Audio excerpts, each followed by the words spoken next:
காரியத்தை குறித்து நாம் இந்த நாளிலே பார்க்க போகிறோம். நம்முடைய எல்லைகளை கண்ட்ரோல் பண்ணி கொண்டிருக்கிறதான சில வல்லமைகள், டெரிட்டோரியல் ஸ்பிரிட்னு சொல்கிறது இதுதான். இது என்ன பண்ணுன்னா, நம்முடைய குடும்பத்தை, நம்முடைய தொழில் செய்கிற இடத்த, நம்முடைய சந்ததியை, நம்முடைய வீட்டை, நம்முடைய தெருவை, நம்முடைய பிள்ளைகளை இது என்ன பண்ணிகிட்டே இருக்குது? கண்ட்ரோல் பண்ணிக்கிட்டே இருக்குது. அதை ஆளுகை செய்யும்படியாக தான் தேவன் நம்மை தெரிந்து கொண்டிருக்கிறார். இதை உணர முடியாதபடியினால்தான் இந்த நாடில் கட்டப்பட்டவர்களாய் நீங்களும் நானும் இருக்கிறோம். இன்றைக்கி தேசம் கட்டப்பட்டிருக்கிறது. தேசத்தில் எல்லா காரியங்களும் முடக்கப்பட்டிருக்கிறது. காரணம், தேசத்தினுடைய எல்லைகள் எல்லாமே பொல்லாத சத்துருவின் ஆளுகைக்குள்ளாக இருக்கிறபடினாலே எந்த ஒரு நன்மையும் இல்லை, ஒரு விருத்தியும் இல்லை. நல்ல திட்டங்கள் எல்லாம் அரசாங்கத்தில் போடுறாங்க, நல்ல காரியங்கள் எல்லாம் செய்யணும்னு நினைக்கிறாங்க, திட்டங்களை தீட்டுகிறார்கள். ஆனால் அந்த திட்டங்கள் எதுவுமே நம்முடைய வாழ்க்கையில், குடும்பத்தில், சபையில், தேசத்தில் நிறைவேற முடியாதபடிக்கு ஒரு திக் கிளவுடு ஒன்று என்ன பண்ணியிருக்குன்னா, நம்மை அது கண்ட்ரோல் பண்ணி கொண்டே இருக்கிறது. அதனுடைய பிடியிலிருந்து நீங்களும் நானும் விலகலைன்னா வருகிறதான நாட்களில் நம்மால் ஜீவிக்கவே முடியாது. நல்ல வெளிச்சமாக இருந்தாலும் போய் குழியில் தான் போய் விழுந்துடுவோம். பிசாசு நமக்கென்று குழிகளை வெட்டி வைத்திருக்கிறான், கன்னிகளை விரித்து வைத்திருக்கிறான். எந்த குடும்பம் எந்த விதத்தில், எந்த பிள்ளை எந்த வழியில் வந்தால் அதை பிடிக்கலாம் அப்படின்னு சொல்லி அவன் என்ன பண்ணியிருக்கிறான்? நிறைய குழிகளை வெட்டி வைத்திருக்கிறான், கன்னிகளை விரித்து வைத்திருக்கிறான். கர்த்தர் ஆனால் நம்ம எதற்காக தெரிந்து கொண்டிருக்கிறார் அப்படின்னா, ஆளுகை செய்யும்படியாக தேவன் நம்மை தெரிந்து கொண்டிருக்கிறான். யோசுவாவுக்கு சொல்லும் பொழுது, யோசுவாவின் புஸ்தகம் 1ஆம் அதிகாரத்தில் பாருங்கள், 3ஆம் வசனம், 2ஆம் வசனத்திலேருந்து வாசிக்கலாம் பாருங்கள். 269வது பக்கத்தில் இருக்குது. என் தாசனாகிய மோசே மரித்து போனான். இப்பொழுது நீயும் இந்த ஜனங்கள் எல்லாரும் எழுந்து இந்த யோர்தானை கடந்து இஸ்ரவேல் புத்திரருக்கு நான் கொடுக்கும் தேசத்துக்கு போங்கள். நான் மோசேக்கு சொன்னபடி உங்கள் காலடி மிதிக்கும் எவ்விடத்தையும் உங்களுக்கு கொடுத்தேன். வனாந்திரமும் இந்த லெபனோனும் தொடங்கி ஐபராத் நதியான பெரிய நதி மட்டும் உள்ள ஏத்தீரின் தேசம் அனைத்தும் சூரியன் அஸ்தமிக்கிற திசையான பெரிய சமுத்திரம் வரைக்கும் உங்கள் எல்லையாக இருக்கும். நீ உயிரோடு இருக்கும் நாளெல்லாம் ஒருவனும் உனக்கு முன்பாக எதிர்த்து நிற்பதில்லை. நான் மோசேயோடு இருந்தது போல உன்னோடும் இருப்பேன். நான் உன்னை விட்டு விலகுவதும் இல்லை, உன்னை கைவதும் இல்லை என்று சொல்லி யோசுவாவோடு தேவன் சொன்னார். அப்போது நமக்கென்று ஒரு பிரதேசத்தை, ஒரு வீட்டை, ஒரு குடும்பத்தை, ஒரு தொழிலை, ஒரு சந்ததியை தேவன் நியமித்து இருக்கிறார். ஆதாமுக்கும் ஏவாளுக்கும் தேவன் ஒரு எல்லையை கொடுத்திருந்தார். அந்த எல்லையில் அவங்க என்ன செய்யணும்? அந்த இடத்த பயிரிட்டு அதை விவசாயம் பண்ணி அதில் செழிப்பாக இருக்கணுன்றதுக்காக தான் ஆண்டவர் என்ன பண்ணார்? ஒரு டெரிட்டோரியை ஒன்று கொடுத்தார், ஒரு எல்லையை அவங்களுக்கு கொடுத்தார் அந்த ஏதேன் தோட்டத்துக்குள்ளே. ஆனால் அந்த நாட்களிலே ஆதாமும் ஏவாளும் தங்களுடைய டெரிட்டோரியை காத்து கொள்ளும்படியாய் அவங்களுக்கு உணர்வில்லாதபடி இருந்தது. எல்லைகளுக்குள்ளாரையே ஒரு பிசாசும் இருந்தான் என்பதை அவங்க மறந்துட்டாங்க. அதே தோட்டத்துக்குள்ளார தான் சத்துருவும் இருந்தான். அவன் தன்னை ஏமாற்றுவான் என்று இவங்களுக்கு தெரியல. தேவன் சொன்னதான வார்த்தைகளை இவர்கள் விசுவாசிக்கவில்லை. பிசாசு சொன்ன வார்த்தைகளை அப்படியே 100க்கு 100 அவங்க நம்பிட்டாங்க. இப்போ நம்மளும் ஆராதனையில் நம்மளால் ஏன் ஆராதிக்க முடியல அப்படின்னா, உங்களுடைய மூளை பகுதியை பிசாசானவன் தேவையில்லாத குழப்பங்களினாலும் கலக்கங்களினாலும் உங்களை தாக்கி கொண்டே இருக்கிறான். அதை நீங்கள் மறந்துடுறீங்க. ஆதாமும் ஏவாளும் தனக்கு கொடுத்ததான அந்த ஆளுகையை, அவர்கள் அந்த எல்லையை எப்படி அவங்க மறந்து போனார்களோ, தேவன் சபையை எதற்காக கொடுத்திருக்கிறார்? இங்கே வந்து அப்படியே உட்கார்ந்து இருந்துட்டு போகிறதுக்காக இல்லை. தேவ சமூகத்தில் பேசும்படியாய், தேவன் பேசுகிற வார்த்தைகளை கேட்கும்படியாய், தேவன் நமக்காக வைத்திருக்கிற ஆசீர்வாதங்களை பெற்றுக்கொள்ளும்படியாய், சுதந்திரித்து கொள்ளும்படியாகவே கர்த்தர் நமக்கு இந்த சபையை கொடுத்திருக்கிறார்.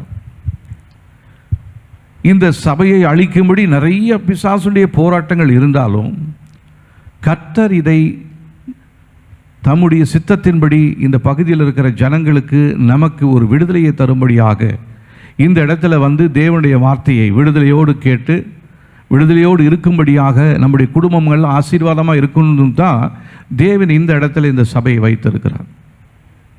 நீங்கள் ஏதோ நினச்சி ஏதோ எதிர்பாராத விதமாக நீங்கள் வரல. தேவனுடைய அனாதி தீர்மானத்தின்படி இந்த சபையை கர்த்தர் இந்த இடத்துல ஏற்படுத்தினார். இந்த கல்லின் மேல் என் சபையை கட்டுவேன், பாதாளத்தின் வாசல்கள் அதை மேற்கொள்வதில்லை அப்படின்னு சொல்லிட்டார் இல்லைங்களா? அப்போ பாதாளத்தின் வாசல்கள் மேற்கொள்வது இல்லை. ஆனால் இந்த கல்லின் மேல் இந்த சபைக்குள்ளாக உட்கார்ந்து கொண்டிருக்கிற நம்முடைய வாழ்க்கை பாதாளத்தின் வாசல்களால் மேற்கொள்ளப்பட்டு கொண்டிருக்கிறது. நம்ம அநேகர் யோசித்து கொண்டிருக்கிறோம், நான் நல்லா தானே ஆராதிக்கிறேன், நான் ஆலயத்துக்கு ஒழுங்காக தானே வரேன், ஏன் என் வாழ்க்கையில் இந்த பிரச்சனை தீரவே மாட்டேனுதுன்னு சொல்லி நீங்கள் கவலையோடு வந்திருக்கீங்க. அந்த கவலையை மாற்றுகிறதான தேவன் அவர். நீங்கள் கால் வைக்கும் இடத்தை உங்களுக்கு சுதந்திரமாக கொடுப்பேன் என்று சொன்னார்.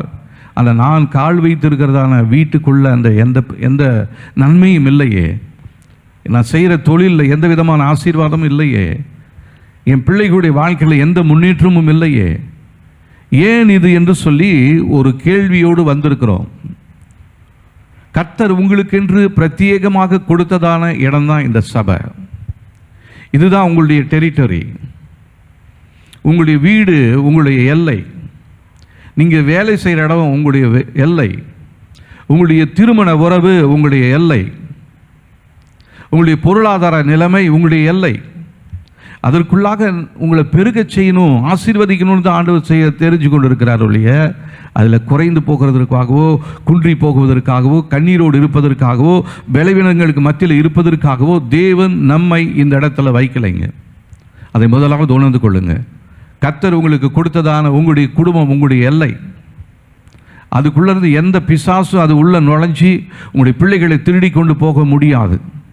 கர்த்தர் கொடுத்திருக்கிற ஆசீர்வாதத்தை எந்த சத்துருவினாலும் உங்களிடத்திலிருந்து திருடி கொள்ள போக முடியாது. சத்துரு ஒருவன் உங்களுடைய எல்லைகளுக்குள்ளாக இருக்கிறான் என்பதை நீங்கள் உணர்ந்து கொள்ள வேண்டும். ஆதாமையும் ஏவாளையும் உண்டாக்கி மண்ணினால் செய்து அவர்களுக்கு அந்த தோட்டத்தை கொடுத்தவர், அதற்கு மத்தியிலேயே ஒரு சத்துருவும் இருக்கிறதுக்கு இருந்தான். ஏன்னா இந்த உலகம் பிசாசுடைய கரத்தில் இருக்கிறது. கடந்த நாட்களில் ஒரு சகோதரி ஃபோன் பண்ணாங்க. அவங்க ரட்சிக்கப்பட்டு, நான் இந்து குடும்பத்திலேருந்து ரட்சிக்கப்பட்டிருக்கேன், நான் ஒருத்தர் மாத்திரம் தான் ரட்சிக்கப்பட்டிருக்கேன், நான் என் புருஷனுக்கு தெரியாமல் அப்பப்போ சபைக்கு போவேன், அங்கே சொல்கிறதான காரியங்களெல்லாம் நான் கேட்டுக்கிட்டு வருவேன், எங்கள் வீட்டில் பார்த்தீங்கன்னா என்னால் ஜெபிக்கவே முடியல, ஏன்னா வீடு முழுசு ஒரே விக்கிரகமாக இருக்கிறது அப்படின்னு சொன்னாங்க. நான் சொன்னேன், உங்கள் வீடு முழுசு விக்கிரகமாக இருக்கலாம், அவன் உங்களுக்குள்ளே யார் இருக்கிறது அப்படின்னு கேட்டேன். தேவன் இருக்கிறார். தேவன் இருந்தார்னா அந்த இடத்துல உங்களுக்கு ஏன் தடுமாற்றம் வருது? பிசாசு உங்களை இந்த மாதிரி சிந்திக்க வைத்து, உன் வீடு முழுசு விக்கிரகமாக இருக்குது, நீ ஒருத்தி மாத்திரம் இருக்கிற, நீ ஒருத்தி மாத்திரம் ஜெபம் பண்ண அது கேட்கவே கேட்கப்படாது அப்படின்னு சொல்லி ஒரு மாயையான தோற்றத்தை உங்களுடைய வாழ்க்கையில் அவன் ஏற்படுத்தி வைத்திருக்கிறான். அதை கேட்டுக்கிட்டு தான் நீங்கள் சோர்ந்து போயிருக்கிறீங்க.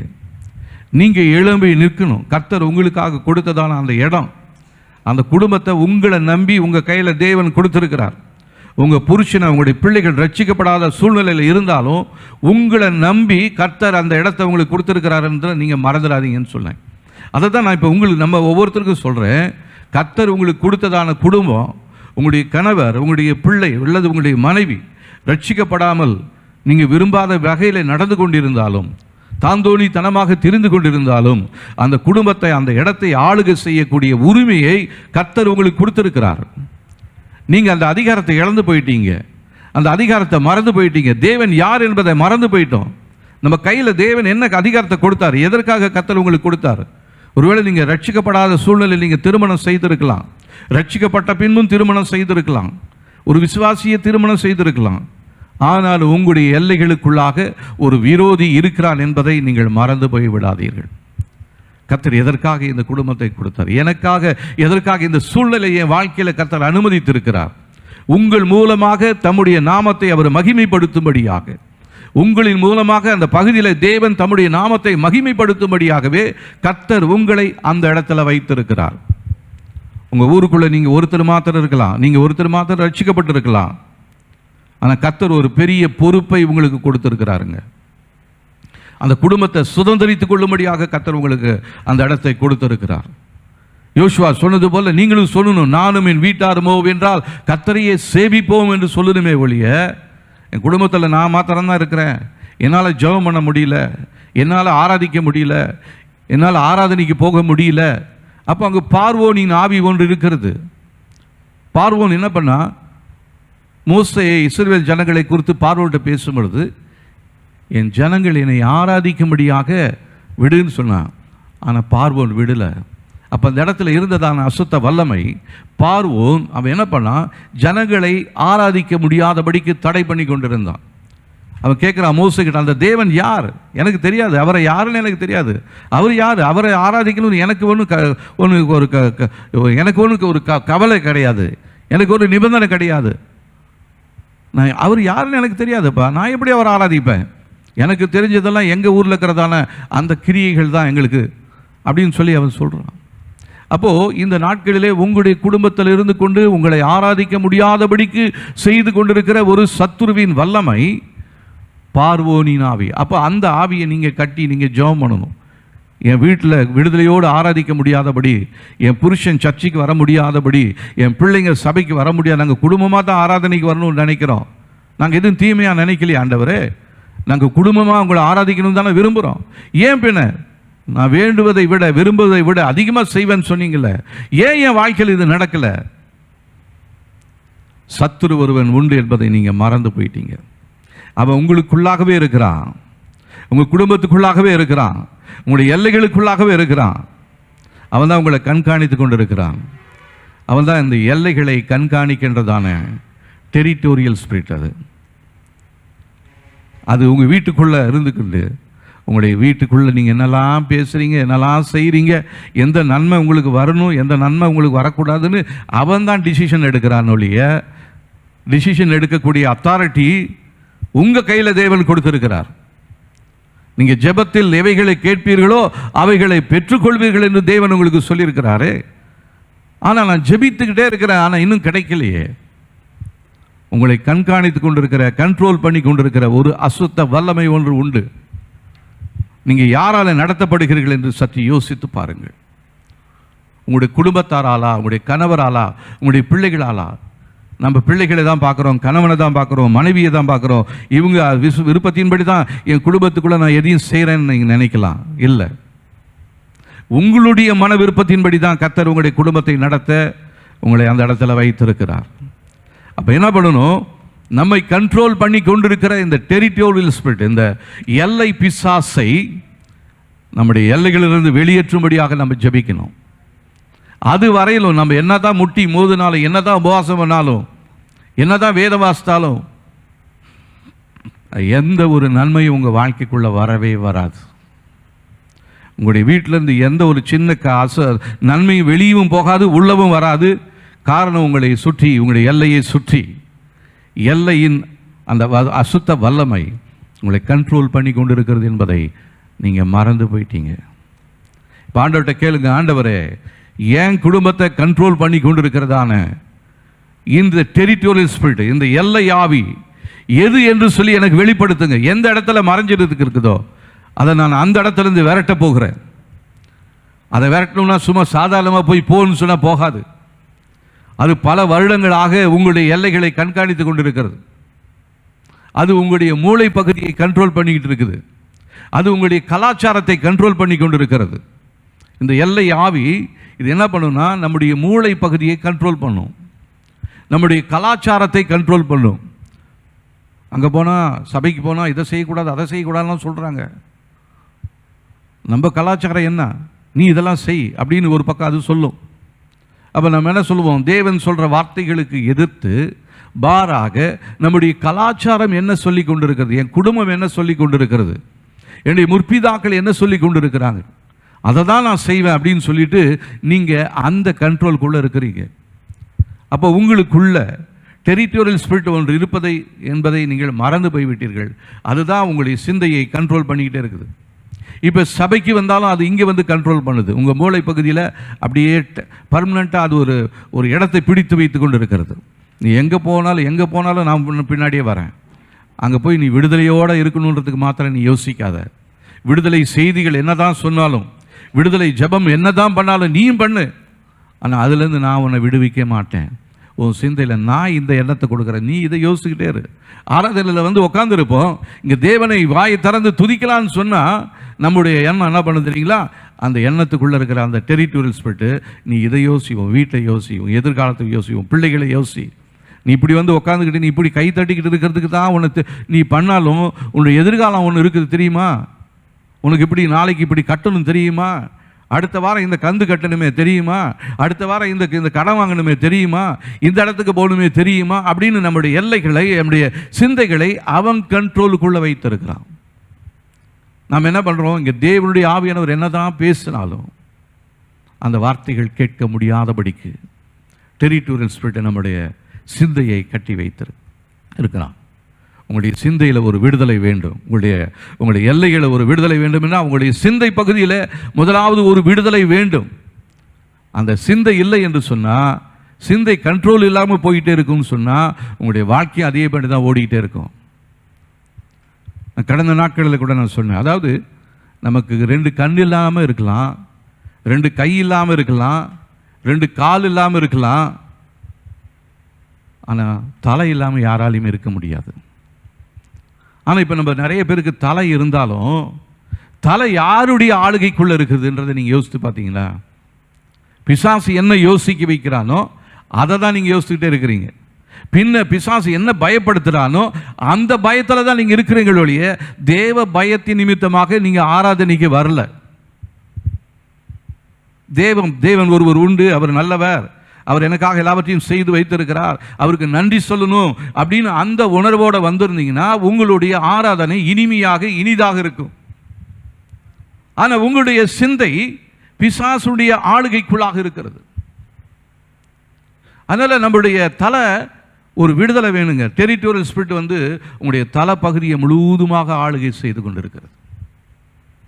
இப்போ நான் சொல்கிற நேரத்தில் கூட உங்களுடைய சிந்தை இங்கே இல்லை, நிறைய பேருடைய சிந்தை இங்கே இல்லை, எங்கேயோ யோசிச்சுட்டே இருக்கிறோம். இப்படியே இருந்தோம்னா எத்தனை காலத்துக்கு நம்ம இப்படி இருக்கிறது? ரட்சிக்கப்பட்டு இப்போ எத்தனை வருஷம் ஆயிடுச்சு? ஞானஸ்நானம் எடுத்து எத்தனை வருஷம் ஆயிடுச்சு? ஒரு மாற்றமே இல்லை, ஒரு அசைவே இல்லையே. காற்று இருக்குமானால் அந்த மரமெல்லாம் நல்லா ஆடும். சில நேரத்தில் சொல்லுவோம், ஒரு இலை கூட ஆடலை பாருங்கள், காற்றே இல்லை பாருங்கள் அப்படின்வோம். ஒரே புழுக்கமாக இருக்குதே அப்படின்வோம். அப்போ உங்களுக்குள்ளே இருக்கிற புழுக்கத்திற்கு காரணம் ஒரு அசைவு இல்லாமல், ஒரு சின்ன இலை கூட ஆடாத மாதிரி உங்களுடைய மூளை பகுதியை பிசாசு தன்னுடைய கண்ட்ரோலில் வைத்திருக்கிறான் என்பதை நீங்களும் நானும் மறந்துட்டோம், நினைக்கிறதே இல்லை. நம்ம நினைக்கிறதுக்கு எவ்வளோ காரியம் இருக்குது, பாரப்படுறதுக்கு எவ்வளோ காரியம் இருக்குது. பக்கத்து வீட்டுக்காரங்களை குறித்து கவலைப்படணும், என்னுடைய மாமா பிள்ளையை குறித்து கவலைப்படணும். இந்த கவலையெல்லாம் இருக்கும் பொழுது நான் இதற்கு எதுக்கு என்னை குறித்து ஏன் கவலைப்படணும்? இயேசு கிறிஸ்து சிலுவையில் அடிக்கப்படும் பொழுது கொண்டு போகும் பொழுது அந்த ஸ்திரீகள்லாம் அழுகிறாங்க. இப்போ இயேசு சொல்கிறாரு, நீங்கள் எனக்காக அழாதீங்க, உங்களுக்காகவும் உங்களுடைய பிள்ளைகளுக்காகவும் அழுங்கன்றார். அப்போ நம்ம இவ்வளோ நாள் விட்ட கண்ணீர், நீங்கள் உழைத்ததான உழைப்பு, யாருக்காக நீங்கள் உழைத்து கொண்டிருக்கிறீங்க? யாருக்காக ஓடிக்கொண்டிருக்கிறீங்க? யாருக்காக கண்ணீர் விட்டு அழுது கொண்டிருக்கிறீங்க? அந்த கண்ணீரினால் எந்த பலன் உங்களுக்கு இருக்கிறது? உங்களுக்காகவும் உங்களுடைய பிள்ளைகளுக்காக நீங்கள் அழுது புலம்பணும். உங்களுடைய அந்த எல்லை பகுதியின் விடுதலைக்காக நீங்கள் கண்ணீர் விட்டு கதறி அழுகணும். இல்லைன்னா உங்களுடைய எல்லை இன்னும் அப்படியே தான் இன்னும் இருக்குமா போயிட்டே இருக்கும். பிசாசு இப்போ அவனுக்கு இன்னும் கொஞ்ச காலம்தான் உண்டு என்று சொல்லி எந்த குடும்பத்தை அப்படியே நசுக்கி அழித்து அவங்க இருக்கிற இடம் தெரியாதபடி பண்ணலான்னு சொல்லி உங்களை காரியருக்குள்ளே வைத்து உங்களை அப்படியே அழுத்திக்கிட்டே இருக்கிறான். முழுசுமாக அழிஞ்சு போயிடுவோம் இதிலேருந்து வெளியே வரலன்னா. சபைக்குள்ளே இருந்தாலும் நம்முடைய அழிவை யாராலையும் தடுக்க முடியாது. உபவாச ஜெபத்தில் நீங்கள் கலந்து கொண்டிருந்தாலும் உங்களுடைய அழிவை யாராலையும் தடுக்க முடியாது. காரணம், உங்களுக்கு மேலே ஒரு அசுத்த வல்லமை இருக்கிறது. தேவன் உங்களுக்கு ஒரு எல்லையை கொடுத்திருக்கிறார். நீ கால் வைக்கும் இடமெல்லாம் உனக்கு தருவேன் என்று சொல்லியிருக்கிறார். அப்போ நீங்கள் கால் வைத்ததான அந்த குடும்பத்தை உங்களுக்கு தருவேன் என்று சொல்லியிருக்கிறார். ஏன் நம்மளால் பெற்றுக்கொள்ள முடியல? அதை என்றைக்காவது உணர்ந்திருக்கிறோமா? என் கவலையே பெருசாக இருக்குதுங்க, என் பிள்ளை கவலையே பெருசாக இருக்குது, என் குடும்பத்தில் ரட்சிக்கப்படாதவங்களை நினைச்சு நான் கவலைப்பட்டு இருக்கிறேன், முதலாவது நீ உன்னை குறித்து கவலைப்படு. உன் ஆத்துமா எந்த நிலைமையில் இருக்குதுன்னு நீ கொஞ்சம் பாரு. நம்முடைய ஆத்துமா கைவிடப்பட்டு அப்படியே சோர்ந்து போய் கவலையோடு கண்ணீரோடு ஒரு மூலையில் முடங்கி கிடக்கிறது.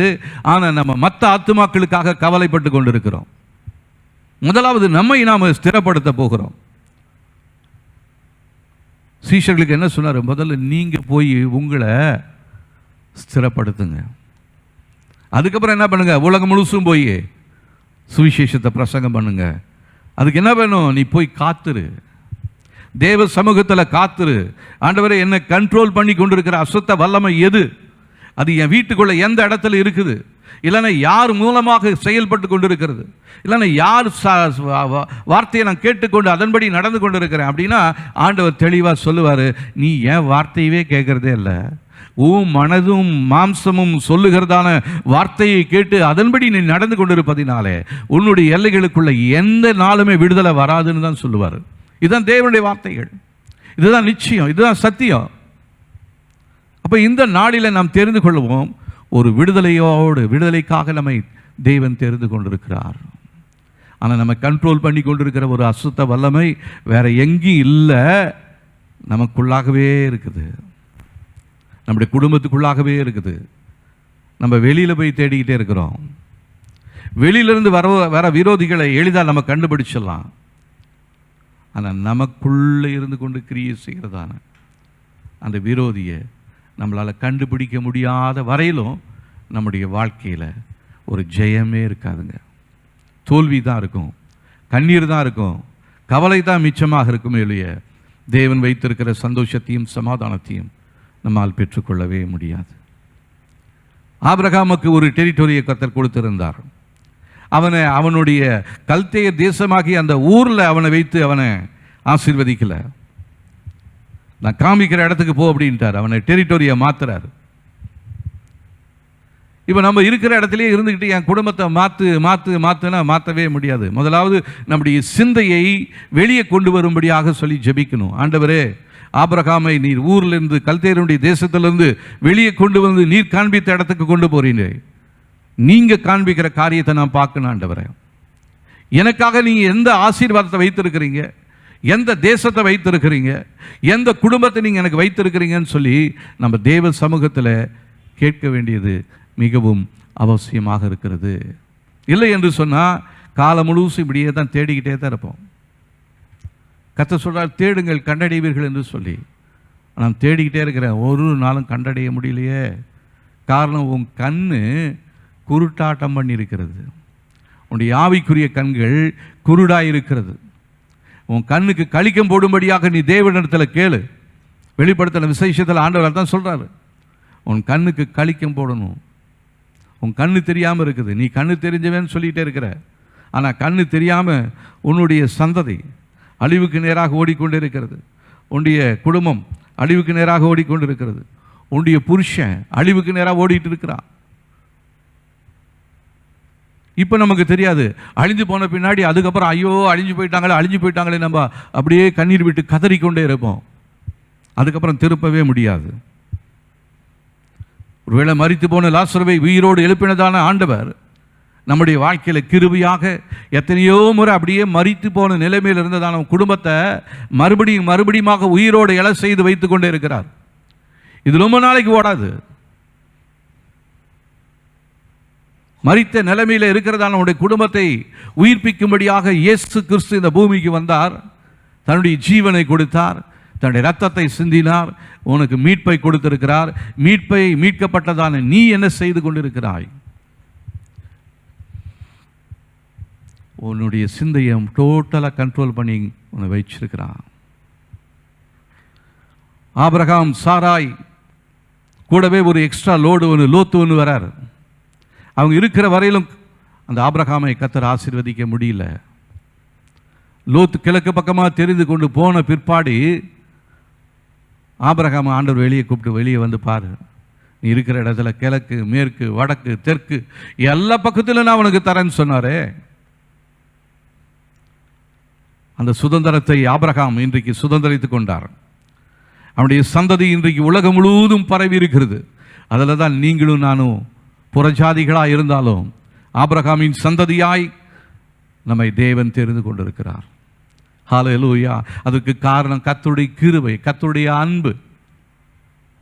இப்போ தெரிந்து கொள்ளப்பட்டதான யாக்கோபின் சந்ததியே, இஸ்ரவேல் கூட்டமே, நீ தனியாக இருக்கிறன்னு நினைக்காத. உன்னை பார்த்தா கர்த்தர் சொல்கிறாரு, பயப்படாதே சிறு மந்தையே, நீ தனித்து இருந்தாலும் உன் கூட கர்த்தருடைய கரம் இருக்கிறது என்பதை நீ மறந்து போய்விடாதே. Thank you Jesus. ஹல்லேலூயா. ஆமென். ஹல்லேலூயா. நம்மை சிறு கூட்டமாக நம்ம இருந்தாலும் கர்த்தர் பெரியவராக நம்ம கூட இருக்கிறார் என்பதை மறந்து விடவே கூடாது. ஆகவே சோர்ந்து போயிருக்கிற இடத்திலிருந்து நீ துள்ளி எழுந்து நீ தேவனை துதிக்க ஆரம்பி. ஹல்லேலூயா. எனக்குள் இருக்கிறவர் பெரியவர் என்று சொல்லி நீ பாட்டு பாடி கொண்டிருந்தாலும் சரி, அதை உணர்ந்து நீ எப்போ நீ ஜெபம் பண்றியோ, உன்னுடைய எல்லையில் இருக்கிற பிசாசை எப்பொழுது நீ துரத்துறியோ, உன் சிந்தையில் இருக்கிற அசுத்த வல்லமை நீ என்னைக்கு துரத்துறியோ, அன்னைக்கு தான் உனக்கு ஒரு விடுதலை வரும். இந்த விடுதலை தருகிற கூடியதான நாட்களுக்காக தான் நம்ம இயங்கி கொண்டிருக்கிறோம். நம்முடைய குடும்பத்தில் நன்மை நடக்கணும், நான் நினைக்கிறதெல்லாம் நடக்கணும் அப்படின்னா முதலாவது உன்னுடைய ஆவி, ஆத்மா, சரீரம் விடுவிக்கப்பட வேண்டியதாக இருக்கிறது. இதற்காக தான் இந்த வருடத்தின் கடைசி நாட்களில் நாம் ஒரு விடுதலையின் ஜெபத்தை நாம் வைத்திருக்கிறோம். அப்போது பிசாசு இந்த நாட்களில் அவன் நிறைய இடங்களை பிடித்திருக்கிறான். ஏறக்குறைய 24 இடங்களை அவன் தன்னுடைய கண்ட்ரோலில் வைத்து கொண்டிருக்கிறான்.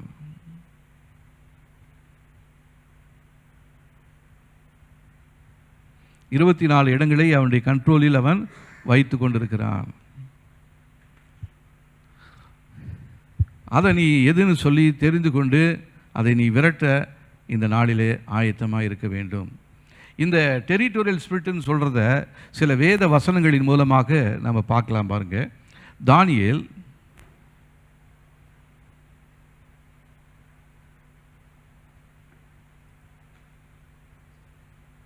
10ஆம் அதிகாரம்.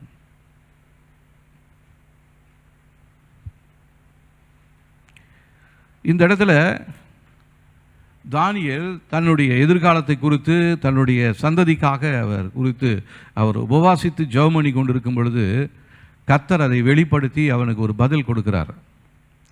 ஆனால் இந்த பதில் வர முடியாதபடிக்கு அவருடைய வாழ்க்கையில் ஒரு டெரிட்டோரியல் ஸ்பிரிட், ஒரு எல்லையின் ஆவி ஒன்று தடை செய்து கொண்டிருக்கிறது.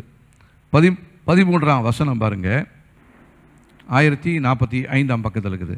பெர்ஷியா ராஜ்யத்தின் அதிபதி 21 நாள் மட்டும் என்னோடு எதிர்த்து நின்றான்.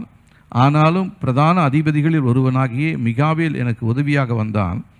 ஆதலால் நான் இங்கே பெர்ஷியாவின் ராஜாக்களிடத்தில் தரித்திருந்தேன். அப்போது 21 நாட்கள் இங்கே உபவாசித்து ஜெபம் பண்ணிக்கிட்டே இருக்கிறாரு.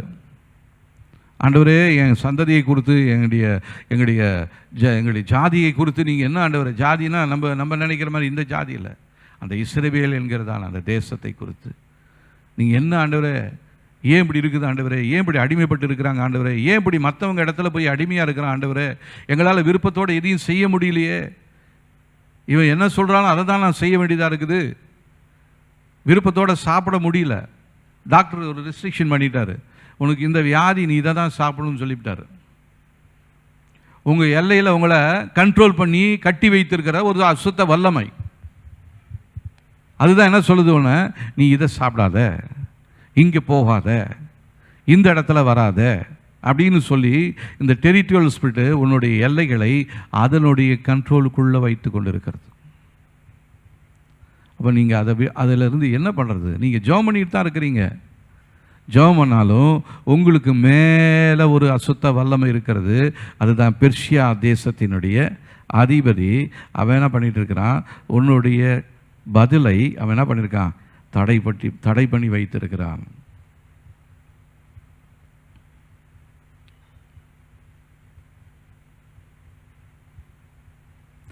பத்தொன்பதாம் வசனம் பாருங்க, 10ஆம் அதிகாரம் 19ஆம் வசனம்.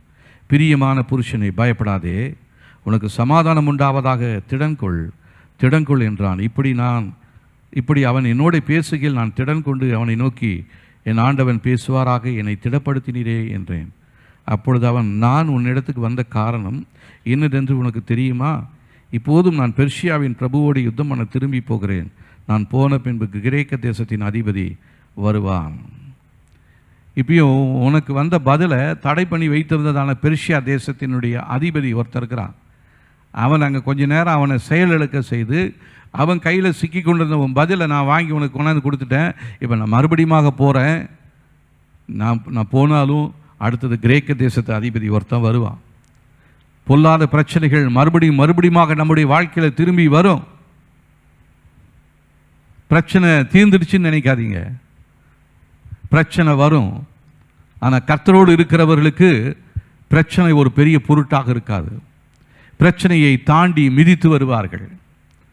கர்த்தரோடு இருக்கிறேன் என்று சொல்லியும் பிசாசோடு இருக்கிறவர்கள் அந்த பிரச்சனையிலேயே அழிந்து மாண்டு போய் விடுவார்கள். அப்போ நீங்கள் என்ன சொல்ல போறீங்க இந்த வேளையில்? உங்களுடைய எல்லைகளை காத்து கொண்டிருக்கிற சத்துருவின் பிடியிலிருந்து நீங்கள் வெளியே வருவதற்கு நீங்கள் என்ன செய்திருக்கிறீங்க? இது வரலும் என்ன முயற்சி எடுத்திருக்கிறீங்க? இது வரலும் எதுவுமே செய்யலை. இன்னொரு இடத்துல இந்த டெரிட்டோரியல் ஸ்பிரிட்டை குறித்து நம்ம பார்க்கிறோம். பாருங்க, மார்க் எழுதின சுவிசேஷம். இந்த டெரிட்டோரியல் ஸ்பிரிட்டெல்லாம் இல்லை அப்படின்னு சொல்லுவாங்க. அதுக்காக ஜெபம் பண்ணாதீங்கன்னு சொல்லுவாங்க. மார்க் எழுதின சுவிசேஷம் 5ஆம் அதிகாரம். இந்த இடத்துல ஒரு சம்பவத்தை நாம் வாசிக்கிறோம். 1ஆம் வசனத்திலிருந்து வாசிக்கலாம் பாருங்க. 53ஆம் பக்கத்தில் இருக்குது. பின்பு அவர்கள் கடலுக்கு அக்கறையில் உள்ள கதரேனருடைய நாட்டில் வந்தார்கள். அவர் படவிலிருந்து இறங்கின உடனே அசுத்த ஆவியுள்ள ஒரு மனுஷன் பிரேத கல்லறைகளிலிருந்து அவருக்கு எதிராக வந்தான். அவனுடைய குடியிருப்பு கல்லறைகளில் இருந்தது. அவனை சங்கிலிகளினாலும் கட்ட ஒருவனாலும் கூடாது இருந்தது. அவன் அநேக தரம் விலங்குகளினாலும் சங்கிலிகளினாலும் கட்டப்பட்டிருந்தும் சங்கிலிகளை முறித்து விலங்குகளை தகர்த்து போடுவான். அவனை அடக்க ஒருவனாலும் கூடாது இருந்தது. அவன் எப்பொழுதும் இரவும் பகலும் மலைகளிலும் கல்லறைகளிலும் இருந்து கூக்குரலிட்டு கல்லுகளினாலே தன்னை காயப்படுத்தி கொண்டிருந்தான். அவன் இயேசுவை தூரத்தில் கண்டபோது ஓடி வந்து அவரை பணிந்து கொண்டு, இயேசுவே, உன்னதமான தேவனுடைய குமாரனே, எனக்கும் உமக்கும் என்ன? என்னை வேதனைப்படுத்தாதபடிக்கு தேவன் பேரில் உமக்கு ஆணை என்று மிகுந்த சத்தமிட்டன் சொன்னான். ஏனெனில் அவர் அவனை நோக்கி, அசுத்த ஆவியே, அந்த மனுஷனை விட்டு புறப்பட்டு போ என்று சொல்லியிருந்தார். அப்பொழுது அவர் அவனை நோக்கி, உன் பேர் என்னவென்று கேட்டார். அதற்கு அவன், நாங்கள் அநேகராக இருக்கிறபடினால் என் பேர் லேகியோன் என்று சொல்லி தங்களை அந்த திசையிலிருந்து துரத்தி விடாதபடிக்கு அவரை மிகவும் வேண்டிக் கொண்டான். இப்போ அவனுடைய ஜெபம் பாருங்க. ஆண்டவர்கிட்ட கேட்குறான். அவன் என்ன கேட்குறான்? தங்களை அந்த திசையிலிருந்து துரத்தி விடாதபடிக்கு அவரை மிகவும் வேண்டிக் கொண்டான். ஏன்? அந்த திசையிலேருந்து வேறு திசைக்கு போய் அவன் ஏதாவது ஒன்று பண்ணலாம் இல்லையா? வேறு இடத்துக்கு போகிறதுக்கு அவனுக்கு விருப்பம் இல்லை. இப்போ புதுசாக நம்ம ஒரு ஸ்கூலுக்கோ ஒரு வேலைக்கோ அல்லது ஒரு காலேஜுக்கோ படிக்க போகிறோன்னு வச்சுங்க. அங்கே இருக்கிற சூழ்நிலையெல்லாம் நமக்கு புரியாது. எந்த வாத்தியார் வரப்போகிறாரோ, அவர் கோபமாக இருப்பாரோ, எப்படி இருப்பாரோ, இந்த சப்ஜெக்ட் யார் வருவாங்கன்னு தெரியலையே, என் பக்கத்தில் யார் உட்காந்துருப்பான்னு தெரியலையே, எனக்கு எத்தனாவது பெஞ்சில் இடம் கிடைக்கும்னு தெரியலையே, எங்கள் வாத்தியார் நல்லவராக இருப்பாரா, பிரின்ஸிபல் எப்படி இருப்பார், இப்படின்னு பல யோசனைகளின்படி தான் அவங்க அந்த கல்லூரிகளுக்குள்ளாரே போவாங்க. ஏன்னா அங்கே இருக்கிறது எதுவுமே அவனுக்கு புரியாது. எங்கே டிஃபன் சாப்பிட்றது, எங்கே நமக்கு ஒரு ஸ்டேஷனரி கடை இருக்குது, அதெல்லாம் தெரியாது அவனுக்கு. அதனால் போகும்பொழுது எல்லாத்தையும் வாங்கிட்டு போவான். இருந்தாலும் அங்கே போனால் அவனுடைய தேவைகள் நிறையா இருக்கும். போய் எங்கே பண்ணுறது, யார்கிட்ட போய் கேட்குறது, என்ன பண்ணுறதுன்னு ஒரு குழப்பமாக இருக்கும். பார்த்தீங்களா? அதை போலவே இந்த பொல்லாத ஆவிகள் வேறு ஒரு இடத்துக்கு போனால் அங்கே இருக்கிற மனிதர்களை குறித்து அது அறிந்து கொள்வது அதுக்கு கொஞ்சம் கடினம். இங்கன்னா இந்த திசையிலேயே அவன் பல வருடங்களாக, பல ஆண்டுகளாக அவன் தங்கி இருந்தான். அதனால் அங்கே இருந்த ஒவ்வொரு வீட்டை குறித்து அவனுக்கு நல்லா தெரியும். அதுவும் அவன் வசிக்கிறதான அந்த வீட்டை குறித்து, அந்த வீட்டில் எத்தனை பேர், 10 பேரோ 20 பேர் இருந்தாலும் சரி, அவங்களுடைய குணங்கள் என்ன, அவங்களுக்கு யாருக்கு கோபம் வரும், அவங்களுக்கு எது பிரியம், எது பிரியம் இல்லை, எதை சொன்னால் அவங்களுக்கு எரிச்சல் வரும், இப்படி எல்லாவற்றையுமே அவன் அங்கேருந்து கண்காணித்து அதெல்லாம் அவன் ஒரு ரெக்கார்டு வைத்திருப்பான். இப்போ என்ன புதுசாக ஒரு இடத்துக்கு போனீங்கன்னா அனுப்பிச்சிங்கன்னா, ஆண்டவரே, நான் ரெக்கார்ட்லாம் கிரியேட் பண்ணுறதுக்கு எனக்கு ரொம்ப நேரம் ஆகிடும். அவங்களெல்லாம் யாருன்னு தெரிஞ்சுக்கிறதுக்கு எனக்கு ரொம்ப நேரம் ஆகிடும். உங்களை மாதிரி இல்லை, நீங்கள் சர்வ வல்லவர், நீங்கள் எந்த இடத்துல இருந்தாலும் எல்லாரையும் ஆளுக்கு செய்கிறீங்க. ஆனால் எனக்கு அப்படி இல்லை. ஒரு இடத்துல ஒரு நேரத்தில் ஒரு இடத்துல தான் இருக்க முடியும். ஒரு மனுஷனுக்குள்ளே இருந்தால் அவனை குறித்து தான் எனக்கு எல்லா ரெக்கார்டும் வச்சுருப்பேன். அவனுடைய உறவுகளை குறித்து, அவனுடைய குடும்பத்தை குறித்து கேட்டிங்கன்னா சொல்கிறேன். ஆனால் புதிதான ஒரு குடும்பத்துக்குள்ளே என்னை கொண்டு போய் ஒரு இடத்துக்குள்ளே கொண்டு போய் வச்சுட்டிங்கன்னா அங்கே இருக்கிறதான ரெக்கார்டெல்லாம் கலெக்ட் பண்ணுறதுக்கு எனக்கு ரொம்ப முடியாது. நான் எங்கே போய் அலையிறது ஆண்டவரே? அதனால் நான் என்ன பண்ணுறேன்னா, என்னை இந்த திசையிலேருந்து துரத்திடாதீங்கன்னு சொல்கிறான். பார்த்தீங்களா, இதுதான் டெரிட்டோரியல் ஸ்பிரிட். அது உங்கள் குடும்பத்தை கண்ட்ரோல் பண்ணி கொண்டிருக்கிறது. அது இந்த ஜாதி பிசாசு வெளியே போகணும்னா உபவாசத்தினாலும் ஜபத்தினாலுமே அன்றி வேறொன்றினாலும் அதை விரட்ட முடியாது. நமக்கு உபவாசம் பண்ணுறோம், ஜபம் பண்ணுறோம், ஆனால் என்ன பண்ணிகிட்டே இருக்கிறோம்? என்ன உபவாசிச்சுட்டு இருக்கிறோம்? உபவாசம் பண்ணுற நேரத்தில் நம்ம என்ன பண்ணிகிட்டு இருக்கிறோம்? ஜபம் பண்ணுற நேரத்தில் நம்ம என்ன பண்ணிகிட்டு இருக்கிறோம்? ஜபிக்கிற நேரத்தில் வந்து ஜபத்துக்குன்னு உட்காந்து இருக்கிறோம். மணிக்கணக்கில் உட்காந்து ஜபம் பண்ணிக்கிட்டே இருந்தாலும் நம்முடைய சிந்தையில் என்ன யோசனை இருக்குதோ அதை தான் நம்ம யோசிச்சுக்கிட்டே இருக்கிறோம். இதுலேருந்து விடுதலையே வர முடியலையே. வெளியில் போனாலும் அதே சிந்தனை, பஸ்ஸில் வந்தாலும் அதே சிந்தனை, வீட்டில் உட்காந்துக்கிட்டு இருந்தாலும் அதே சிந்தனை, நான் குளிச்சுக்கிட்டு இருந்தாலும் அதே சிந்தனை, டிவி பார்த்துக்கிட்டு இருந்தாலும் அதே சிந்தனை. சிந்தனை மாற மாட்டேங்குது நிறைய பேருக்கு. அவங்களுடைய மென்டல் டிஸார்டர் ஆயிடுச்சு. அவங்களுடைய மூளை பகுதி குழப்பத்தில் இருக்கிறது. அதனால் அவங்களால நிலையாக ஒரு காரியத்தை அவங்களால யோசிக்க முடியல. இதுலேருந்து விடுதலை பெறணுங்க. நம்ம இந்த நாளில் ஒரு விடுதலை பெற்றுக்கொள்ளும்படியாக தான் இந்த நாளில் நம்ம இந்த செய்தியை கேட்டுக்கொண்டிருக்கிறோம். நான் ஒரு 2 வாரத்துக்கு முன்னாடி நான் சொல்லியிருந்தேன், மனதில் இருக்கிற தீமையான எண்ணங்களை அகற்றுவது எப்படி அப்படின்னு சொல்லி. ஒருவேளை நீங்கள் அந்த செய்தி நேரத்தில் நீங்கள் வராமல் இருந்ததா, அது யூடியூப்பில் இருக்குது, நீங்கள் அதை போட்டு கேளுங்க. 2 ஆராதனைகளில் கொடுக்கிறதான செய்திகளும் நமக்கு தேவனுடைய செய்திகள் தான், தேவ சமூகத்திலிருந்து உங்களுக்கு வருகிறதான செய்திகள் தான். ஆனால் நீங்கள் ஒரு செய்தி கேட்கலாம், அந்த ஒரு செய்தியுமே கேட்டுட்டு அப்படி கேட்காதவர்களாட்டம் போயிடுறோம். எந்த ஒரு மாற்றமும் இல்லை. கர்த்தர் நம்ம எதற்காக தெரிந்து கொண்டிருக்கிறார்? கர்த்தர் எதற்காக உங்களுக்கு அந்த குடும்பத்தை கொடுத்திருக்கிறார்? தேவன் உங்களுக்கு என்ன என்று வாக்கு பண்ணியிருக்கிறார்? லேவியராகமம்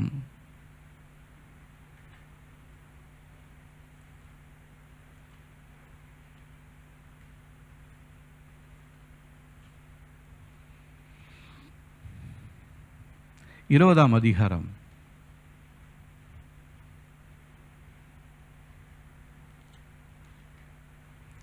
24ஆம் வசனம், 153வது பக்கத்தில் இருக்குது. தயவு செஞ்சு எல்லாம் எடுத்துக்குங்க, நம்ம எல்லாரும் வாசிக்க போகிறோம். 24ஆம் வசனம் வாசிக்கலாமா? நீங்கள் அவர்கள் தேசத்தை சுதந்திரிப்பீர்கள் என்று உங்களோட சொன்னேன். பாலும் தேனும் ஓடுகிற அந்த தேசத்தை உங்களுக்கு சுதந்திரமாக கொடுப்பேன். உங்களை மற்ற ஜனங்களில் விட்டு பிரித்தெடுத்த உங்கள் தேவனாகிய கர்த்தர் நானே. இப்போ உங்கள் குடும்பத்திலேருந்து உங்களை வேறு பிரித்து உங்களை தெரிந்து கொண்டிருக்கிறார் இல்லையா? உங்களுடைய உறவுகளுக்கு மத்தியில் உங்களை தனியாக தெரிந்து கொண்டார் இல்லையா? உங்களுடைய ஊருக்குள்ளே எவ்வளோ குடும்பங்கள் இருந்தது, ஆனால் கர்த்தர் உங்கள் குடும்பத்தை தெரிந்து கொண்டார் இல்லையா? எதற்காக தெரிந்து கொண்டார்?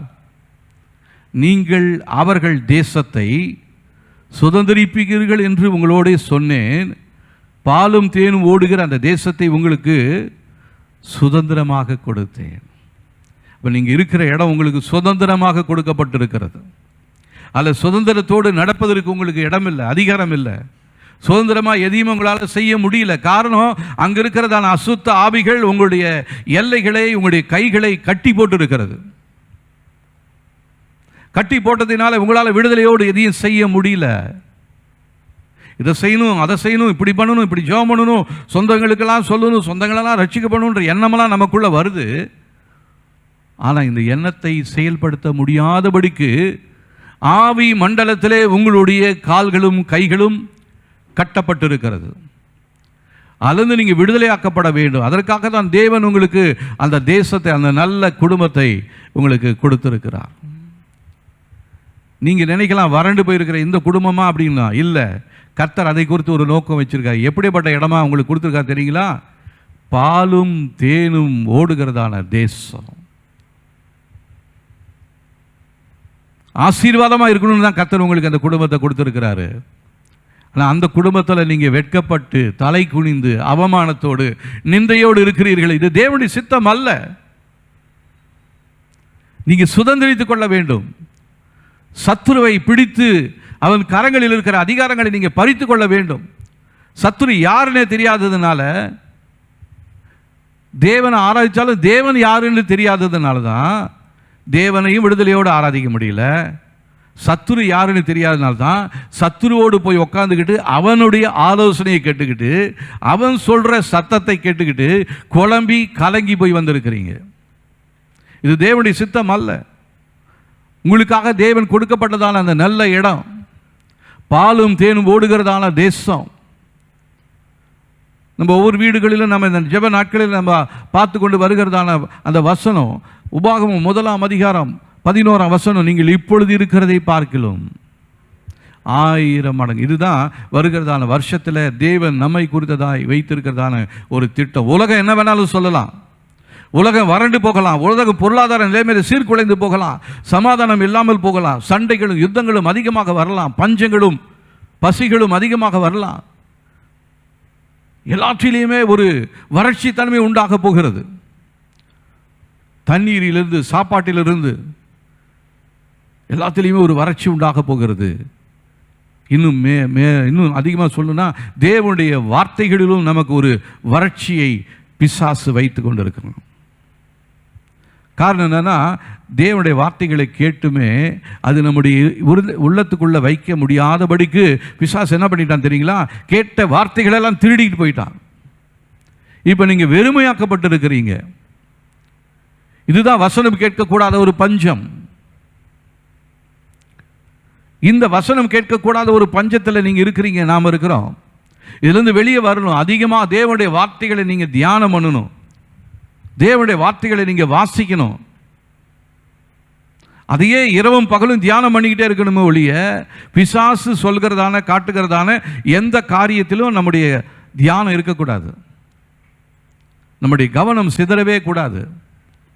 நம்மளை கட்டி போட்டிருக்கிறான் பிசாசு. அப்படி பிடியிலிருந்து வெளியே வர இந்த நாளில் நாம் ஒரு ஜெபத்தை செய்யணும். இந்த ஜெபம் சாதாரணமான ஜெபமாக இருக்கக்கூடாது. இந்த நாளில் இந்த ஜெபம், இந்த இடத்துல பண்ணுற ஜெபம் இதோட முடிஞ்சிடவே கூடாது. ஒவ்வொரு நாளும் ஒவ்வொரு நிமிடமும் நீங்கள் இதிலிருந்து வெளியே வரும்படியாக ஒரு போராட்டத்துக்குள்ளே இறங்கி வன்முறை ஜெபமாக இருக்கணும். இதுதான் அடிக்கடி நான் சொல்லிகிட்டே இருக்கேன், நம்முடைய ஜெபம் வன்முறை ஜெபமாக இருக்க வேண்டும். இப்போ இந்த போராட்டம் என்னைக்கு முடியும்? இந்த போராட்டத்துக்கு முடிவே கிடையாது. உலகத்தில் உபத்திரவங்கள் உண்டு. ஆனால் ஆண்டவர் சொல்றார், முடிவு சொல்றாரு, திடன் கொள்ளுங்கள், நான் உலகத்தை ஜெயித்தேன். ஹல்லேலூயா. ஆனால் இந்த போராட்டம் உங்களை விட்டு போகவே போகாது, உங்களுடைய குடும்பத்தை எல்லைகளை விட்டு போகாது. காரணம், உங்களுடைய எல்லைகளை கண்ட்ரோல் பண்ணி கொண்டிருக்கிற ஒரு அசுத்தாவியின் கையில் உங்களுடைய போராட்டங்கள் அதுதான் உங்கள் வாழ்க்கையை நடத்திக்கிட்டே இருக்குது. சபைக்கு வந்து உட்கார்ந்தாலும் அது சொல்கிறபடி தான், அது செய்தியை தான் நம்ம கேட்டுக்கிட்டே இருக்கிறோம். தேவ செய்தியை நம்ம இந்த காதலை கேட்டு இந்த காதலை விட்டுறோம். ஆனால் பிசாசு சொல்கிற செய்தி இரவும் பகலும் நம்முடைய மூளை பகுதியில் அது எதிரொலித்து கொண்டே இருக்கிறது.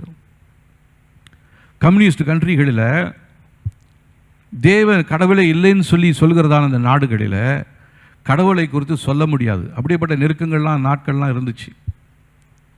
அதில் பிரபலியமான ஒரு தேவனுடைய ஊழியக்காரர் ரிச்சர்ட் வெம்பிராண்ட்னு சொல்லி, அவரையும் அவருடைய மனைவியும் பிடித்து சிறையில் அடைச்சிட்டாங்க.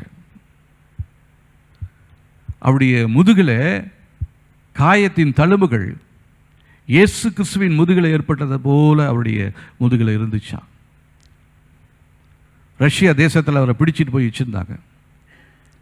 அப்போ அவருக்கு சொல்கிறாங்க, கடவுள் இல்லைன்னு சொல்லு. ஆனால் கடவுள் இருக்கிறார்னு அவர் சொல்கிறார், இயேசு இருக்கிறாருன்னு. அப்போ அவரை பிரெயின் வாஷ் பண்ணணும்னு சொல்லிட்டு அந்த அறைகளில் ஸ்பீக்கரில் கடவுள் இல்லை இல்லைன்னு சொல்லிக்கிட்டே இருக்க முடியாத அந்த சத்தத்தை கேட்குறான். இப்படி ஒரு மனுஷன் இருளான ஒரு இடத்துல இந்த சத்தத்தை மாத்திரம் கேட்டுக்கிட்டு இருந்தானா அவனுடைய வாழ்க்கை என்னவா இருக்கும்? பைத்தியம் பிடித்தவனாக தான் போகணும். ஆனால் அதுக்குள்ளார அவருடைய இருதயத்துக்குள்ள ஏற்கனவே வாசித்து விதைத்து வைத்திருந்த விதைகள் அது அவரை ஆற்றி தேற்றி அவரோடு பேசிக்கொண்டே இருந்தது. அதுக்கப்புறம் அமெரிக்க தேசத்திலிருந்து எத்தனையோ கோடி டாலர் அந்த அந்த புருஷனுக்கு மனைவிக்கு அந்த அரசாங்கத்துக்கு யூஎஸ்க்கு கொடுத்து அந்த ரஷ்யா தேசத்துக்கு கொடுத்து அவங்களை விலைக்கு வாங்கியிருந்தாங்க. அதுக்கப்புறம் அவங்க உலகம் முழுசும் போய் ஊழியம் பண்ணிக்கிட்டு இருந்தாங்க. இந்திய தேசத்துக்கு கூட வந்திருக்கிறாங்க. அப்போது இரவும் பகலும் நம்மளை டார்ச்சர் பண்ணிக்கிட்டே இருக்குது. நிறைய பேர் இந்த வார்த்தையை யூஸ் பண்ணுவாங்க, டார்ச்சராக இருக்குதுன்னுவாங்க. ஆனால் பிசாசு கொடுக்குற டார்ச்சர் அவங்களுக்கு டார்ச்சராக தெரியல. ஒரு ஊழியக்காரன் ஒரு வார்த்தையை சொன்னால் அவங்களுக்கு டார்ச்சராக இருக்கிறது. எப்போ பாரு இதே வார்த்தையை சொல்லி சொல்லி சொல்லி என்னை டார்ச்சர் பண்ணிக்கிட்டே இருக்கிறீன்னுவாங்க. இந்த வார்த்தையை நாங்கள் இந்த மாதிரி எத்தனையோ தடவை எத்தனையோ பிரசங்கத்தை கேட்டிருக்கிறோம், எத்தனையோ ஊழியக்காரங்க சொல்லியிருக்கிறாங்க. நீ அதையே சொல்லிக்கிட்டே இருக்கிற. இந்த டார்ச்சர் உனக்கு தாங்க முடியாத டார்ச்சராக இருக்குதா? பிசாசும் வாழ்க்கையில் பண்ணி கொண்டிருக்கிற டார்ச்சரை உன்னால் உணர முடியல. உன்னை கண்ட்ரோல் பண்ணி கட்டி வைத்திருக்கிறான், ஈழிலை வைத்திருக்கிறான். அதனால தான் நீ எங்கே போனாலும் சந்தோஷமாக இருக்கணும்னா உன்னால் சந்தோஷமாக இருக்க முடியல. வேலை செய்கிற இடத்துலையுமே உனக்கு ரெண்டு மனது. ஒரு பக்கம் ஆண்டவர் பேசுகிறாரு, இன்னொரு பக்கம் பிசாசும் பேசுகிறான். நீ யார் வார்த்தைக்கு கீழ்ப்படுகிறேன்னு பாரு, யார் சத்தத்துக்கு நீ செவி சாய்க்கிறேன்னு பாரு, யார் உன்னை ஆளுகை செய்கிறாள் என்று நீ யோசித்து பாரு. ஒருவேளை தீமையான கரங்கள் உன்னை ஆளுகை செய்யுமானால் நீ தீமையின் கரங்களிலிருந்து வல்லவருடைய கரங்களுக்கு உன்னை ஒப்புக்கொடு. ஆண்டவர், உங்கள் கரத்தில் நான் என்னை ஒப்பு கொடுத்துறேன் ஆண்டவரை. என்னை டார்ச்சர் பண்ணி கொண்டிருக்கிறதான இந்த டார்ச்சர், இந்த மன அழுத்தம், இந்த டிப்ரெஷன் இயேசுவின் நாமத்தினாலே என்னை விட்டு வெளியேறும்படியாக சொல்லி ஜெபிக்கிறேன் என்று சொல்லி நீ ஜெபித்தால் ஒழிய மற்றபடி இதிலிருந்து விடுதலை பெறவே முடியாது. அப்போ என்ன பண்ணார் ஆண்டவர்? என்ன சொன்னார்? அந்த லேவியர் ஆகமத்தில் நம்ம வாசிக்கிறோம், நீங்கள் அவர்கள் தேசத்தை சுதந்திரிப்பீர்கள் என்று உங்களோட சொன்னேன், பாலும் தேனும் ஓடுகிற அந்த தேசத்தை உங்களுக்கு சுதந்திரமாக கொடுப்பேன், உங்களை மற்ற ஜனங்களில் விட்டு பிரித்தெடுத்த உங்கள் தேவனாகிய கர்த்தர் நானே. நம்மை விலை கொடுத்து வாங்கியிருக்கிறாருங்க. சாதாரணமாக விலை கொடுத்து வாங்கல, அவருடைய ரத்தத்தையே நமக்காக சிந்தி வாங்கியிருக்கிறோம். அதனால் நம்ம மதிப்பில்லை நினைக்காதீங்க, உங்களுக்கு மதிப்பு இருக்குது. பிசாசு சொல்லுவான், உன்னை யார் மதிப்பா, உன் வீட்டுக்கு யார் வருவா, நீ அங்கே போடினா உன் கூட ஒருத்தர் வரமாட்டாங்க, நீ அங்கே போயிட்டுனா உன்னை ஜாதியை விட்டு தள்ளி விட்டுருவாங்க, நீ அங்கே போனினா உன் குளத்தை விட்டு தள்ளி விட்டுருவாங்க. நம்ம மதிப்பு நமக்கு தெரியல. இயேசு கிறிஸ்துவின் இரத்தத்தின் வல்லமை, இயேசு கிறிஸ்துவின் இரத்தத்தின் மதிப்பு எதுவோ அதுதான் நம்முடைய மதிப்பாக இருக்கிறது. இயேசுவின் இரத்தத்தில் விடுதலை உண்டு. இயேசுவின் நாமத்தில் போன்னு சொன்னா போறான், இயேசுவின் நாமத்தில் பிசாசு அகன்று போனா சொல்றா போறான். அப்போ அப்படிப்பட்டதான அதிகாரத்தை கர்த்தர் உங்க கையில் கொடுத்திருக்கிறாரு. ஆனால் நீங்க என்ன நினைக்கிறீங்க? நான் தனிமையானவன், விசாரிப்பற்றவள். கர்த்தர் நம்மை விலைக்கு வாங்கினதை மறந்துட்டோம். இந்த நேரத்தில் மறுபடியுமாக கர்த்தருடைய அந்த சிறையிருப்புக்குள்ள வருவோம். நம்பிக்கையுடைய சிறைகளே, அரணுக்குள் திரும்புங்கள். எந்த அரண்? இயேசுவின் ரத்தம் என்றதான அரண், இயேசு என்ற நாமம் என்ற அரண். அதுக்குள்ள வந்து உட்காந்துக்கோ. வசனம் என்ன சொல்லுது? கர்த்தருடைய நாமம் பலத்த துருகம், நீதிமான் அதற்குள் ஓடி சுகமாய் தங்கியிருப்பான், சமாதானமாக இருப்பான். ஆனால் இப்போ நம்ம எங்கே இருந்தாலும் நம்முடைய சமாதானத்தை கெடுக்கும்படியாக ஒரு சத்துருடைய ஸ்தானத்தில் நின்று கொண்டிருக்கிறோம். அதனால தான் நம்முடைய வாழ்க்கையில் சந்தோஷத்தை, சமாதானத்தை, சுகத்தை இழந்து போயிருக்கிறோம். எழுந்து புறப்படு என்று சொல்றாரு. உன் ஒளி வந்தது, உனக்கு நேரம் வந்துடுச்சு, உனக்கு விடுதலையாக்கக்கூடிய நேரம் வந்துடுச்சு, சுதந்திரிக்கக்கூடிய நேரம் உனக்கு வந்துடுச்சு. நீ தேசத்தை சுதந்திரிக்கணும். பாலும் தேனும் ஓடுகிறதான தேசம் அது, ஆசீர்வாதமான தேசம், சந்தோஷமான தேசம். இந்த உலகத்தின் ஆசாபாசங்களிலே கிடைக்கிற சந்தோஷத்தையும் சமாதானத்தையும் நீ நித்தியம் என்று நினைக்கிற, அது அனித்தியமான சந்தோஷம். அதெல்லாம் அழிந்து போயிடும். தேவன் கொடுக்கிறதான சந்தோஷமும் சமாதானமும் தான் நித்தியமான சந்தோஷமாக இருக்கிறது. அப்போ இதை பெற்றுக்கொள்ளும்படியாக நாம் இந்த நாளில் நம்ம தேவ சமூகத்தில் நம்மளை சொல்லி ஜெபிக்கணும். யோசுவாவுக்கு சொன்னது போல, நீ கால் வைக்கிற இடமெல்லாம் நான் உனக்கு தருவேன் என்று சொன்னீங்க. ஆண்டவரே, என்னை இந்த குடும்பத்துக்குள்ளே கொண்டு வந்திருக்கிறீங்க, என்னை இந்த தொழில் செய்ய வைத்திருக்கிறீங்க, என்னை இந்த இடத்த படிக்கிறதுக்கு வைத்திருக்கிறீங்க, இந்த இடத்துல இந்த கல்லூரியில் எனக்கு இடம் கொடுத்துருக்கிறீங்க. எதற்காக? இந்த இடம் முழுவதுமாக இங்கே இருக்கிற எல்லா ஆத்துமாக்களையும் நான் சுதந்திரித்து கொள்ள வேண்டும், என்னுடைய பிரதேசத்தில் நான் நடந்து கொண்டிருக்கிறேன், என் தெருவில் நான் நடந்து கொண்டிருக்கிறேன். எதற்காக? இங்கே இருக்கிற எல்லா ஆத்துமாக்களையும் நான் சுதந்திரித்து கொள்ள வேண்டும் ஆண்டவரே. என் குடும்பத்துக்குள்ள நான் ஒரு நாளைக்கு எத்தனை தடவை நீங்கள் இங்கேயும் அங்கேயுமா நடக்கிறீங்க? கால் வைக்கிற தேசமெல்லாம் உங்களுக்கு கொடுப்பேன்னு சொன்னாரே, கால் வைக்கிற அந்த குடும்பத்தை உங்களுக்கு கொடுக்க மாட்டாரா? நிச்சயமாகவே கொடுப்பார். ஆனால் நம்ம என்ன பண்ணிட்டோம்? சுதந்திரித்து கொள்ளலை. விடுதலையா இருப்பது போல தெரியுது, சுதந்திரித்தது போல இருக்குது, என் பேரில் தான் பட்டா இருக்குது, என் பேரில் தான் எல்லாமே கட்டி இருக்குது. ஆனால் அது சுதந்திரத்தில் இல்லை. மேற்படியான ஒருவன் அதை ஆளுகை செய்து கொண்டிருக்கிறார். அவனின் இயேசுவின் நாமத்தில் உன்னை விட்டு விரட்ட வேண்டும். அந்த இடத்தை விட்டு நீ எழுந்திருத்து வெளியே வரணும். யோசுவாவின் புஸ்தகம் 1 அதிகாரம் 5ஆம் வசனம் பாருங்க. நீ உயிரோடு இருக்கும் நாளெல்லாம் ஒருவனும் உனக்கு முன்பாக எதிர்த்து நிற்பதில்லை. நான் மோசையோடு இருந்தது போல உன்னோடும் இருப்பேன். நான் உன்னை விட்டு விலகுவதும் இல்லை, உன்னை கைவிடுவதும் இல்லை. ஹல்லேலூயா. நம்ம ஜெபத்தில் சொல்கிறோம், நான் உன்னை விட்டு விலகுவதும் இல்லை, கைவிடுவதும். ஆனால் எத்தனை நேரத்தில் கைவிடப்பட்டது போல, தேவன் என்னை விட்டு விலகினது போல நம்ம நினைச்சிருக்கிறோம். பிரச்சனையை பார்த்தவனே தேவன் இல்லை என்று சொல்லியிருக்கிறோம். ஒரு குறிப்பிட்ட சூழலுக்குள்ள அமிழ்ந்து போய்க்கும்போது என்னை கைவிட்டார தேவன் சொல்லியிருக்கிறோம். ஆனால் தேவன் சொன்ன வார்த்தை ஒரு நாளும் மாறவே மாறாது. உன்னுடைய குடும்பத்தின் சூழ்நிலைகளை நன்றாக அறிவார். நீ வேதனைப்பட்டு கொண்டிருக்கிற இடத்திலிருந்து கர்த்தர் உன்னுடைய வேதனையை மாற்றக்கூடியவர் தேவன். அவர் 6ஆம் வசனத்தில் சொல்றாரு, பலங்கொண்டு திடமனதாயிருந்து இந்த ஜனத்தின் பிதாக்களுக்கு நான் கொடுப்பேன் என்று ஆணையிட்ட தேசத்தை நீ இவர்களுக்கு பங்கிடுவாய். என் தாசனாகிய மோசே உனக்கு கற்பித்த நியாயப்பிரமாணத்தின்படி எல்லாம் செய்ய கவனமாயிருக்க மாத்திரம் மிகவும் பலங்கொண்டு திடமனதாயிரு. நீ போகும் இடமெல்லாம் புத்திமானாய் நடந்து கொள்ளும்படி அதை விட்டு வலது இடதுபுறம் விலகாதிருப்பாயாக. அப்போ தேவன் கொடுத்ததான வார்த்தைகளை மாத்திரம் நாம் நம்புவோம், அதை மாத்திரம் நமக்கு சொத்தாக வைத்துக் கொள்வோம். என் சொத்து எங்கே இருக்குது? என் தேவனுடைய வார்த்தை தான் எனக்கு சொத்து, அதுதான் எனக்கு உயிர், அதுதான் எனக்கு ஜீவன். இப்போ நம்முடைய ஒரு மாதிரி மரண பயம் வந்தோடனே நிறைய பேருக்கு என்ன ஆகுன்னு தெரியுங்களா? தூக்கமே இருக்காது. ராத்திரி முழுசும் முடிச்சுக்கிட்டு இங்கேயும் எங்கேயும் நடந்துக்கிட்டே இருப்பாங்க. ஏன்? இன்னும் கொஞ்சம் நேரத்தில் செத்து போயிடுவோன்னு பிசாசு ஒரு சத்தம் சொல்லுவான். டாக்டர் சொன்னதான ஒரு வார்த்தை, எக்ஸ்ரே சொன்னதான ஒரு ரிசல்ட்டு, ஸ்கேன் சொன்னதான ஒரு ரிப்போர்ட்டு, இதெல்லாம் பார்த்துட்டு நான் எப்படி தூங்குவேன்? என்னுடைய நித்திரை இன்பமாக இருக்கும். கர்த்தர் உங்களுடைய பாதுகாவலராக இருப்பாரானால், கர்த்தர் உங்களை ஆளுகை செய்து கொண்டிருப்பாரானால் உங்களுடைய நித்திரை இன்பமாக இருக்கும். இரவும் பகலும் நீ தேவனுடைய வார்த்தையை மாத்திரம் தியானம் செய்து கொண்டிரு. தூக்கம் வருதா இல்லையான்னு பாரு. தூக்கம் வராத இடத்துலையும் கர்த்தர் உன்னை தூங்க வைப்பார். ஒரு சில இடங்களெல்லாம் போனால் அந்த இடங்களில் ஓடுகிற அந்த தறி சத்தம், அந்த மிஷின் சத்தம்லாம் கேட்டால் நான் நினைப்பேன், இவங்களாம் எப்படி தூங்குவாங்கன்னு நினைப்பேன். ஆனால் அந்த தறி ஓடினா தான் அவங்களுக்கு சம்பாத்தியம். ஆனால் அந்த தறி சத்தம்லாம் அவங்களுக்கு ஒன்றும் பெருசாக இருக்காது. என் குடும்பம் நல்லா இருக்கணும், இது தறி ஓடிக்கிட்டே இருக்கட்டும், சத்தம் வந்துக்கிட்டே இருக்கட்டும், நான் செய்கிற வேலைகளை செஞ்சு கொண்டே இருப்பேன்னு சொல்லி அவங்க சொல்கிறாங்க பார்த்தீங்களா?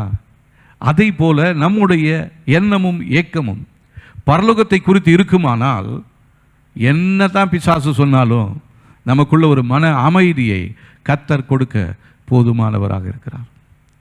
அப்போ நம்ம சுதந்திரிக்கணுங்க, தேசத்தை சுதந்திரித்து கொள்ள வேண்டும். ஹல்லேலூயா.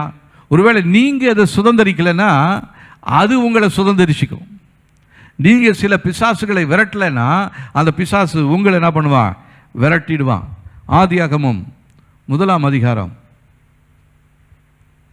28ஆம் வசனம் பாருங்க.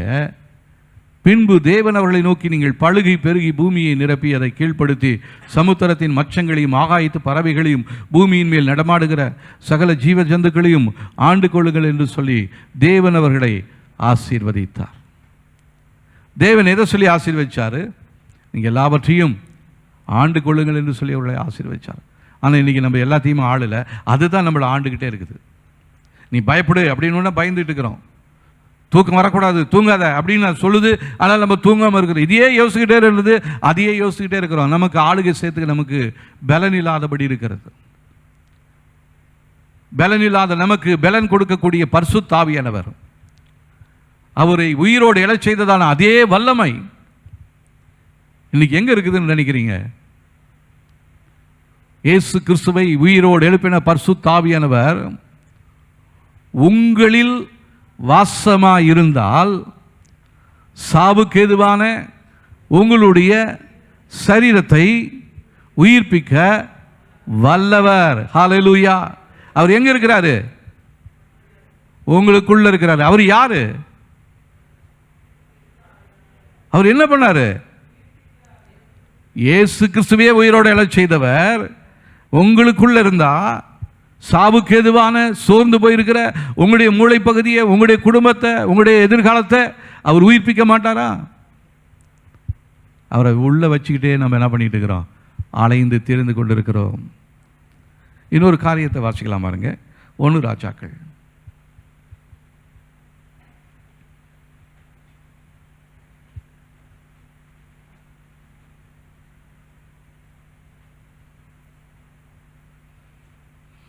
11 அதிகாரம் 4-5 வசனங்களை வாசிக்கலாம் பாருங்க. இந்த இடத்துல சாலமோனை குறித்து நம்ம வாசிக்கிறோம். சாலமோன் வயது சென்றபோது அவனுடைய மனைவிகள் அவன் இருதயத்தை அந்நிய தேவர்களை பின்பற்றும்படி சாய பண்ணினார்கள். அதனால் அவனுடைய இருதயம் அவன் தகப்பனாகிய தாவீதின் இருதயத்தை போல தன் தேவனாகிய கர்த்தரோடு உத்தமமாக இருக்கவில்லை. சாலமோன் சீதோனின் தேவியாகிய அஸ்தரோத்தையும் அம்மோனியரின் அருவருப்பாகிய மில்கோமையும் பின்பற்றினான்.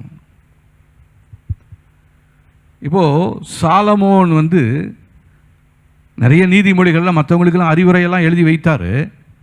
ஆனால் அவர் என்ன பண்ணார் தெரியுங்களா? அந்நிய ஸ்திரீகளோடு நேசம் கொண்டு அவர்களை திருமணம் செய்து கொண்டு நல்லா தான் இருந்தார். ஆனால் ஒரு கட்டம் வந்தது.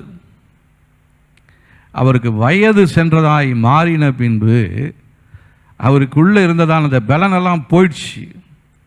அந்த வசனமெல்லாம் மறந்து போயிடுச்சு. தான் யாருன்றதே மறந்து போயிட்டார்.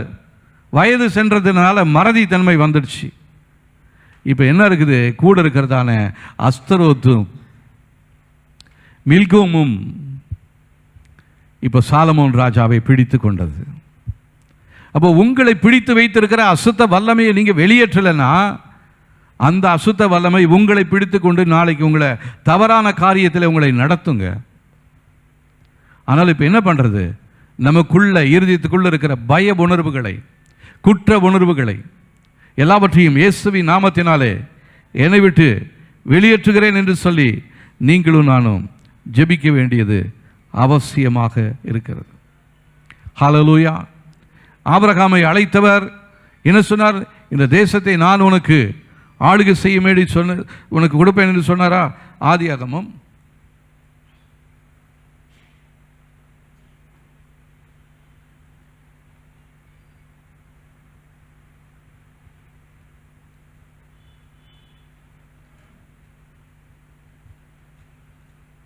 17 அதிகாரம்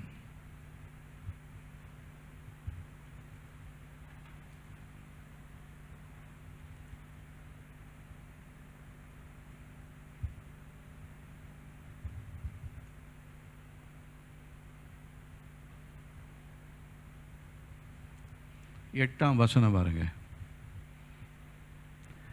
நீ பரதேசியாய் தங்கி வருகிற கானான் தேசம் முழுவதையும் உனக்கு பின்வரும் உன் சந்ததிக்கும் நித்திய சுதந்திரமாக கொடுத்து நான் அவர்களுக்கு தேவனாயிருப்பேன் என்று சொன்னார்.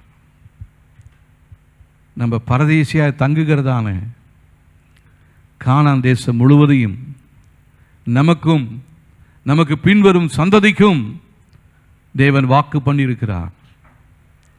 அதனால் நீ பரதேசின்கிட்டே இருக்காத. பரதேசியை தான் உன்னை தெரிந்து கொண்டாரு, யாரும் இல்லைன்னு நினைக்காத. உன்னோடு உனக்கு எல்லாவற்றையும் கொடுக்கக்கூடிய தேவன் உன்னோடு இருக்கிறார்.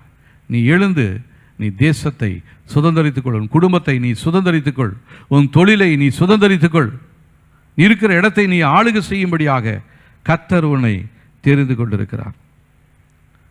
ஒருவேளை எதிரி எவ்வளோ பெரியவனாக இருந்தாலும் சரி, உன்னுடைய பலவீனம் எவ்வளோ பெரியதாக இருந்தாலும் சரி, உன்னோடு இருக்கிறதான தேவன் அவர்களை விட பெரியவராக இருக்கிறார். 1 சாமுவேல் 17ஆம் அதிகாரம்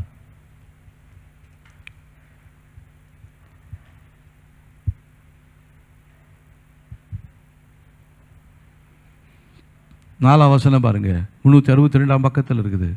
அப்பொழுது காத்தூரானாகி கோலியாத் என்னும் பேருள்ள ஒரு வீரன் பெலிஸ்தரின் பாளையத்திலிருந்து புறப்பட்டு வந்து நடுவே நிற்பான். அவன் உயரம் 6 முழமும் 1 ஜானுமாம். அவன் தலையின் மேல் வெண்கல சீராவை போட்டு ஒரு போர்க்கவசம் தரித்து கொண்டிருப்பான். அந்த கவசத்தின் நிறை 5000 சேக்கலான வெண்கலமாயிருக்கும். அவன் தன் கால்களிலே வெண்கல கவசத்தையும் தன் தோள்களின் மேல் வெண்கல கேடகத்தையும் தரித்திருப்பான். அவனுடைய ஈட்டி தாங்கு நெசவுக்காரின் படை மரத்தின் கனதையும் அவன் ஈட்டியின் அழகு 600 சேக்கல் இரும்புமாயிருக்கும். பரிசை பிடிக்கிறவன் அவனுக்கு முன்பாக நடப்பான். இவ்வளோ பெரிய உயரமான கோலியாத், அவன் தலை மேலே ஹெல்மெட்டு, அவனுக்கு மார்க்கவசம், அவன் காலில் இருக்கிற வெண்கல ஷூ எல்லாமே பார்த்தீங்கன்னா எவ்வளோ கொடூரமான ஒரு காரியமாக இருக்குது. பார்த்தாவே அப்படியே பயந்து அவன் நடுங்கி போயிடணும். அப்படிப்பட்டதான உயரத்தில் இருந்ததான அந்த கோலியாத்தை சிறு பையனாய் இருந்ததான தாவீது தன்னுடைய விசுவாசத்தினாலே தேவன் பேரில் வைத்திருந்த நம்பிக்கை நிமித்தமாக அவனை விழத்தள்ளி அவன் தலையை வெட்டி தலையை தூக்கி கொண்டு போனான். அதே போல் நம்ம குடும்பத்துக்குள்ளே எவ்வளோ பெரிய பிரச்சனை இருந்தாலும் சரி, உங்கள் வாழ்க்கையில் எவ்வளோ பெரிய கட்டுகள் இருந்தாலும் சரி, அந்த கட்டுகளை விட உங்களுக்குள் இருக்கிறதான தேவன் பெரியவர் என்பதை நீங்கள் மறந்து போயிடாதீங்க. ஹல்லேலூயா. அவரை மறந்துடக்கூடாது. இயேசுவை ஒரு நாளும் மறக்கக்கூடாது. யாரை மறந்தாலும், எதை நினைக்காம போனாலும், இயேசுவை மறக்காம, இயேசுவை நினைக்காம ஒரு நாளும் நம்மளால் இருக்கவே முடியாது. இப்படிப்பட்ட இயேசு நம்ம கூட இருக்கிறாரு. அதனால் அவர் எவ்வளோ பெரிய உயரமாக இருந்தாலும் அவனை மேற்கொள்ள கர்த்தர் நமக்கு உதவி செய்வார். காரணம், கர்த்தர் என்ன சொல்கிறாரு? நான் உன் கூடவே இருப்பேன்றாரு. யோசுவா 1:5 சொல்கிறார் இல்லைங்களா? நீ ஜீவனுள்ள நாட்களெல்லாம் ஒருத்தனும் உன்னை எதிர்த்து நிற்க போவதில்லை, உன் கூடவே இருப்பேன், நான் உன்னை விட்டு விலக போகும்போதில்லை, உன்னை கைவிடுவதில்லைன்னு சொல்லியிருக்கிறாரே. இதெல்லாம் வெறும் வார்த்தையாக நம்ம யோசித்துக்கிட்டு இருக்கிறோம். இதெல்லாம் தேவன் நமக்கு கொடுக்கிறதான வாக்கு தத்தங்கள். அந்த வாக்கு தத்தங்களை பெற்றுக்கொண்டு இந்த நாட்களிலே நாம் தேவ சமூகத்திலிருந்து இந்த எல்லைகளிலே காத்து கொண்டிருக்கிற பொல்லாத அசுத்த வல்லமைகளை நம்முடைய எல்லைகளை விட்டு, குடும்பத்தை விட்டு வெளியேற்றி ஒரு சந்தோஷமான சமாதானமான ஒரு வாழ்க்கையை நாம் பெற்றுக்கொள்ள கர்த்தர் இந்த நாட்களிலே உதவி செய்ய போதுமானவராக இருக்கிறார். எதிராளி அப்படிதான் நம்மளை பயப்படுத்துவான். நெகேமியா உடைக்கப்பட்ட சுவர்களெல்லாம் கட்டி கொண்டிருக்கும் பொழுது எதிராளி அவனுக்கு விரோதமாக நிறைய காரியங்களை செய்தான். ஆனால் அவன் என்ன பண்ணல? பயப்படவே இல்லை. காரணம், அவன் தன்னை அழைத்ததான தேவன் யார் என்று அவனுக்கு தெரியும். அவன் தனக்காகவும் தன்னுடைய சந்ததிக்காகவும் தன்னுடைய தேசத்துக்காகவும் அந்த காரியங்களை செய்து கொண்டிருந்தான். இப்போ நீங்களும் உங்களுடைய குடும்பத்துக்காக தான் நீங்கள் போராடுறீங்க, உங்களுடைய எதிர்காலத்துக்காக தான் நீங்கள் போராடிட்டு இருக்கிறீங்க. உங்களோட உங்கள் தேவன் இருக்கிறாருங்க. அவர் உங்களை விட்டு விலகுவதும் இல்லை, உங்கள் கைவிடுவதும் இல்லை. அவர் சொன்ன வாக்குத்தத்த வார்த்தைகள் நம்முடைய வாழ்க்கையில் நிறைவேற போகிறது. ஆகவே இந்த நாட்களில் இந்த எல்லை பிசாசை நம்ம என்ன பண்ண போகிறோம்? இயேசுவின் நாமத்தினாலே வெளியேற்றும்படியாக நாம் ஜெபிக்க போகிறோம். நாம் யாவரும் எழுந்து நிற்போம். தேவ சமூகத்தில் நம்மை ஒப்பு கொடுப்போம். கர்த்தாவே, இந்த நாட்களிலே எங்களுடைய எல்லைகளிலே எங்களை கண்காணித்து கொண்டிருக்கிற, எங்களுக்கு தீமை செய்யும் யோசனையோடு எண்ணத்தோடு எங்களுக்குள்ளாக கிரியை செய்கிற எல்லா பொல்லாத சாபத்தின் வல்லமைகளும் எங்களை விட்டு வெளியேறும்படியாக சொல்லி ஜெபிக்கிறோம் என்று சொல்லி நம் தேவ சமூகத்தில் நாம் தேவனை துதிக்கப் போகிறோம். முதலாவது தேவனை நாம் ஸ்தோத்திரப்படுப்போம். ஸ்தோத்திர ஆண்டவரே, நாங்கள் உம்மை துதிக்கிறோம். எங்களை தெரிந்து கொண்டீரே, எங்களை அழைத்தீரே, எங்களுக்கு வாக்கு பண்ணியிருக்கிறீரே, அதற்காக ஸ்தோத்திரம். எங்களுக்கு இந்த குடும்பத்தை கொடுத்துருக்கிறீங்க, அதற்காக ஸ்தோத்திரம். எங்களுக்கு இந்த பிள்ளைகளை கொடுத்துருக்கிறீங்க, ஸ்தோத்திரம். நாங்கள் தான் வேதனையில் நீ எதுக்கு தான் நான் உன்னை பெற்றணும்னு சொல்லி என் பிள்ளையை நான் சபிச்சிருக்கிறேன். அது எல்லாத்தையும் தயவாய் மன்னிங்க ஆண்டவரே. என் கோபத்தில் நான் சொன்னதான தவறுகள் எல்லாவற்றையும், வார்த்தைகள் எல்லாவற்றையும் கர்த்தரை மன்னித்து எங்களுக்கு விடுதலையை தரும்படியாக இந்த நாளில் வந்திருக்கிறோம். நீர் எங்களுக்கு கொடுத்த பிள்ளைகள் ஆண்டவரே, நீர் எனக்கு கொடுத்த புருஷ ஆண்டவரே, நீர் எனக்கு கொடுத்த இவங்க எனக்கு கொடுத்த மனைவி ஆண்டவரே, இவங்க எங்களுக்கு கொடுத்த ஊழியக்காரங்க ஆண்டவரே, இந்த சபை எங்களுக்காக கொடுக்கப்பட்டது ஆண்டவரே. இதிலிருந்து நாங்கள் ஒரு நாளும் நாங்கள் பிரிந்து விடாதபடிக்கு இதிலிருந்து உங்களை மாத்திரம் நோக்கி பார்த்து ஆண்டவரே, இந்த தேசத்தை, குடும்பத்தை நாங்கள் சுதந்திரித்துக் கொள்ளும்படியாக கர்த்தர் எங்களுக்கு கிருபை தரும்படியாக நாங்கள் ஒப்பு கொடுத்து ஜெபி ஜெபிக்கிறோம் ஆண்டவரே. ஹல்லேலூயா.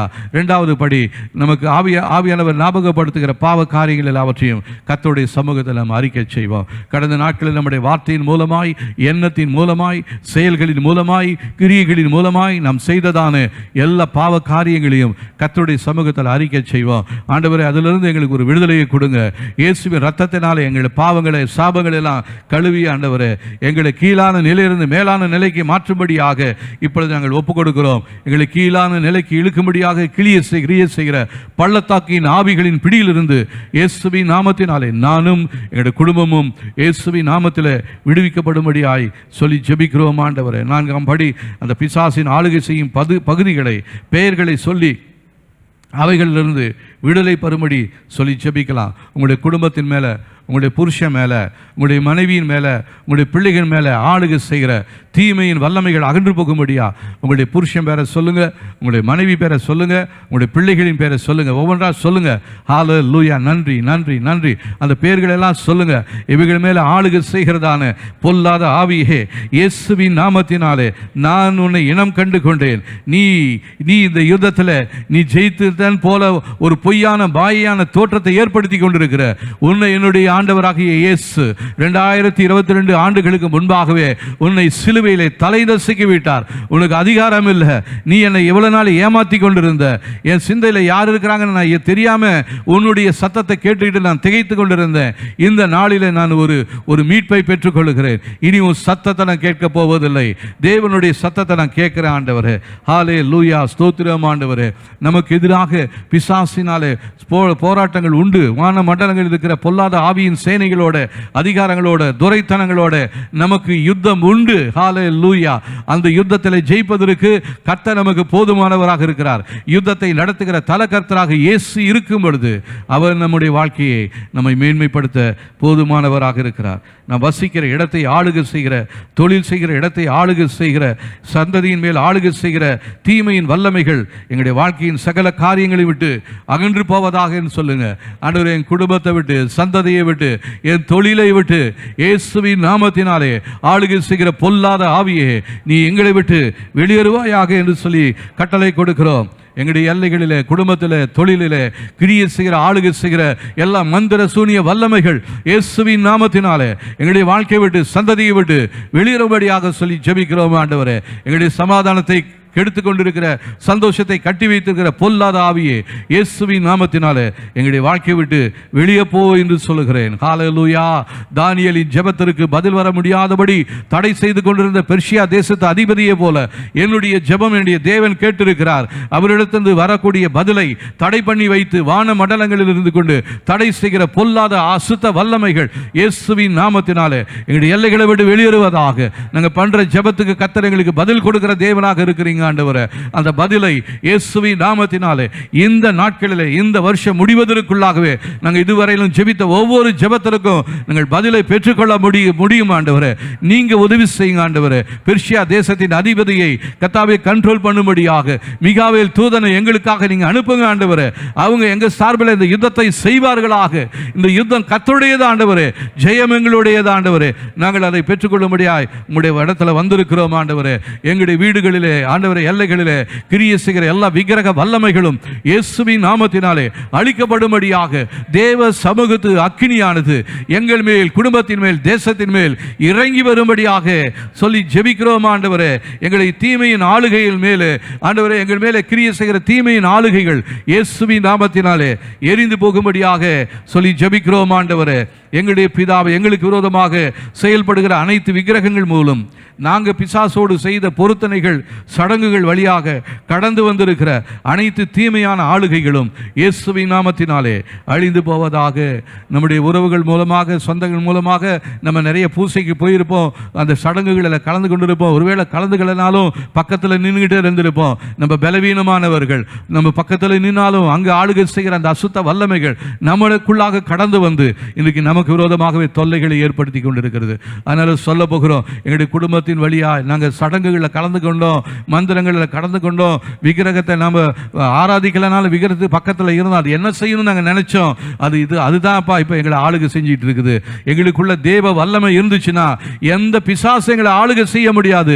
நாங்கள் இழந்து போனதான தேவ வல்லமை இந்த நாளிலே பெற்றுக்கொள்ளும்படியாக நாங்கள் வந்திருக்கிறோம். ஆண்டவரே, பரிசுத்த ஆவியானவரே, இயேசுவை உயிரோடு எழுப்பின வல்லமையே நீர் எங்களுக்குள்ளாக கடந்து வந்து எங்களுக்கு எதிராக, எங்களுடைய குடும்பத்துக்கு எதிராக ஆளுகை செய்கிற தீமையின் ஆளுகையின் வல்லமைகளிலிருந்து, எல்லை பிசாசுகளின் பிடியிலிருந்து எங்களுக்கு விடுதலையை கொடுக்கும்படியாக இப்பொழுது நாங்கள் சொல்லி ஜெபிக்கிறோம். ஆண்டவரே, இயேசு கிறிஸ்துவின் இரத்தத்தின் மூலமாக எங்களுக்கு எதிராக செயல்பட்டு வருகிற சத்துருவின் வல்லமைகள் அழிக்கப்படும்படியாக சொல்லி ஜெபிக்கிறோம். ஆண்டவரே, பிசாசின் தீமையான திட்டங்கள் கீழே விழுந்து அழிந்து போவதாக, எங்களுக்கு எதிராக சூரியன் சந்திரன் நட்சத்திரங்களின் வழியாக கிரியை செய்து வருகிற அனைத்து விதமான தீமையின் ஆளுகைகளும் இயேசுவின் நாமத்தினாலே அழிக்கப்பட்டு போகும்படியாக சொல்லி ஜெபிக்கிறோம். தீமையின் ஆளுகைகள் மூலம் செயல்பட்டு வருகிற அனைத்து விதமான தீமையான பலிபீடங்கள் உடைக்கப்பட்டு போகும்படியாக சொல்லி ஜெபிக்கிறோம். ஆண்டவரே, பிசாசின் ஆளுகையில் இருந்து கொண்டு கிரியை செய்து வருகிற அனைத்து விதமான தண்ணீரின் வல்லமைகள், நீர்நிலையின் ஆவிகள் இயேசுவின் நாமத்தினாலே அழிந்து போகும்படியாக சொல்லி ஜெபிக்கிறோம். ஹல்லேலூயா. நாங்கள் எங்களுடைய உறவுக்காரர்கள் இறந்த பொழுது ஆண்டவரே அவங்களுடைய சாம்பலை கரைக்கணும்னு போயிருக்கிறாங்க. நாங்களும் போயிருக்கிறோம். அவங்களோட போய் அந்த தண்ணிக்குள்ளே இறங்கலைனாலும், நாங்களும் போய் அதை கரைக்கலைனாலும் அவங்களோட போய் நாங்கள் அந்த சடங்குகள் எல்லாம் கலந்துகிட்டு இருந்திருக்கிறோம். ஆண்டவரே, அது மூலமாக எங்கள் மேலே வந்திருக்கிறதான தண்ணீரின் மேல் ஆளுகை செய்கிற தண்ணீரின் ஆவிகள், நீர்நிலையின் ஆவிகள் எங்கள் மேலிருந்து தன்னுடைய கரத்தை எடுக்கும்படியாக சொல்லி ஜெபிக்கிறோம். ஆண்டவரே, ஹல்லேலூயா, ஸ்தோத்திரம். ஆண்டவரே, எங்களுடைய அறியாமையை பயன்படுத்தி எங்கள் மேல், குடும்பத்தின் மேல், சொத்துக்களின் மேல் எழுதப்பட்டிருக்கிற தீமையான எழுத்துக்கள் இயேசுவின் இரத்தத்தினாலே அழிக்கப்பட்டு போவதாக. எங்களுடைய வாழ்க்கையை, நேரத்தை, பணத்தை வீணடிக்கிற தீமையின் ஆளுகைகள் இயேசுவின் நாமத்தில் எங்களை விட்டு அகன்று போகும்படியாய் சொல்லி ஜெபிக்கிறோம். வான மண்டலங்களிலிருந்து கிரியை செய்து வருகிற அனைத்து வல்லமைகளும் இயேசுவின் நாமத்தில் எங்களுடைய எல்லைகளை விட்டு அகன்று போகும்படியாக சொல்லி ஜெபிக்கிறோம். தீமையின் ஆளுகையின் வழியாக எங்களுக்கும் எங்களுடைய குடும்பத்திற்கும் சந்ததிக்கும் எதிராக திட்டம் பண்ணப்பட்டிருக்கிற அனைத்து விதமான பலவீன வல்லமைகளும் கட்டிகளும் நோய்களும் இயேசுவின் நாமத்தினாலே எங்களை விட்டு அகன்று போகும்படியாக சொல்லி ஜெபிக்கிறோம். ஆண்டவரே, தீமையின் ஆளுகையின் மூலமாக எங்களுடைய எல்லையை, குடும்பத்தை, தொழிலை, சந்ததியை கண்காணித்து வருகிற தீமையின் கண்கள் இயேசுவின் நாமத்திலே குருடாவதாக. இந்த தீமையின் ஆளுகையின் பிடியிலிருந்து எங்களுடைய எல்லையை விட்டு அகற்றி போட்டதற்காக பிதாவாகிய தேவனே, இயேசுவின் நாமத்திலே உமக்கு நாங்கள் நன்றி சொல்லுகிறோம். ஆண்டவரே, எங்களுடைய ஜெபத்தை கேட்டு நீர் எங்களுக்கு பதில் தந்ததற்காக உமக்கு நன்றி. ஆண்டவரே, ஹல்லேலூயா. கர்த்தாவே, இந்த நாளிலே இந்த இடத்துல வந்திருக்கிறதான இந்த ஜெபத்தை செய்து கொண்டிருக்கிற பிள்ளைகளுடைய வாழ்க்கையில், தொழிலில், குடும்பத்தில், எல்லையில் கண்காணித்து கொண்டிருந்ததான எல்லை பிசாசுகள் இயேசுவின் நாமத்தினாலே இவருடைய எல்லைகளை விட்டு வெளியேறும்படியாக சொல்லி ஜெபிக்கிறேன். இவருடைய எல்லைகள் இயேசுவின் இரத்தத்தினாலே பாதுகாப்பை பெற்றுக்கொள்ளும்படியாக ஒப்புக் கொடுக்கிறோம். தேவன் தாமை தொடர்ந்து நடத்துவீராக. இந்த செய்தியை கேட்கிற ஒவ்வொருடைய வாழ்க்கையிலும் கர்த்தர் மெய்யான விடுதலையை கொடுத்து இந்த எல்லை ஆவிகளிலிருந்து விடுதலையை தருவதற்காக ஸ்தோத்திரம். பரிசுத்த ஆவியானவரே, ஆண்டவரே, இந்த நாளிலும் எங்களை தாழ்த்துகிறோம். எல்லா மகிமை உமக்கே செலுத்துகிறோம். இயேசுவின் நாமத்தில் ஜெபிக்கிறோம் நல்ல பிதாவே. ஆமென், ஆமென். நம்முடைய கர்த்தராகிய இயேசு கிறிஸ்துவின் கிருபையும் பிதாவாகிய தேவனுடைய அன்பும் ஆவியானுடைய காவலும் ஐக்கியமும் இன்றும் இன்றும் சதா காலங்களிலும் நம் அனைவரோடும் இருப்பதாக. ஆமென், ஆமென். Praise the Lord. கர்த்தர் நம்மை ஆசீர்வதிப்பாராக.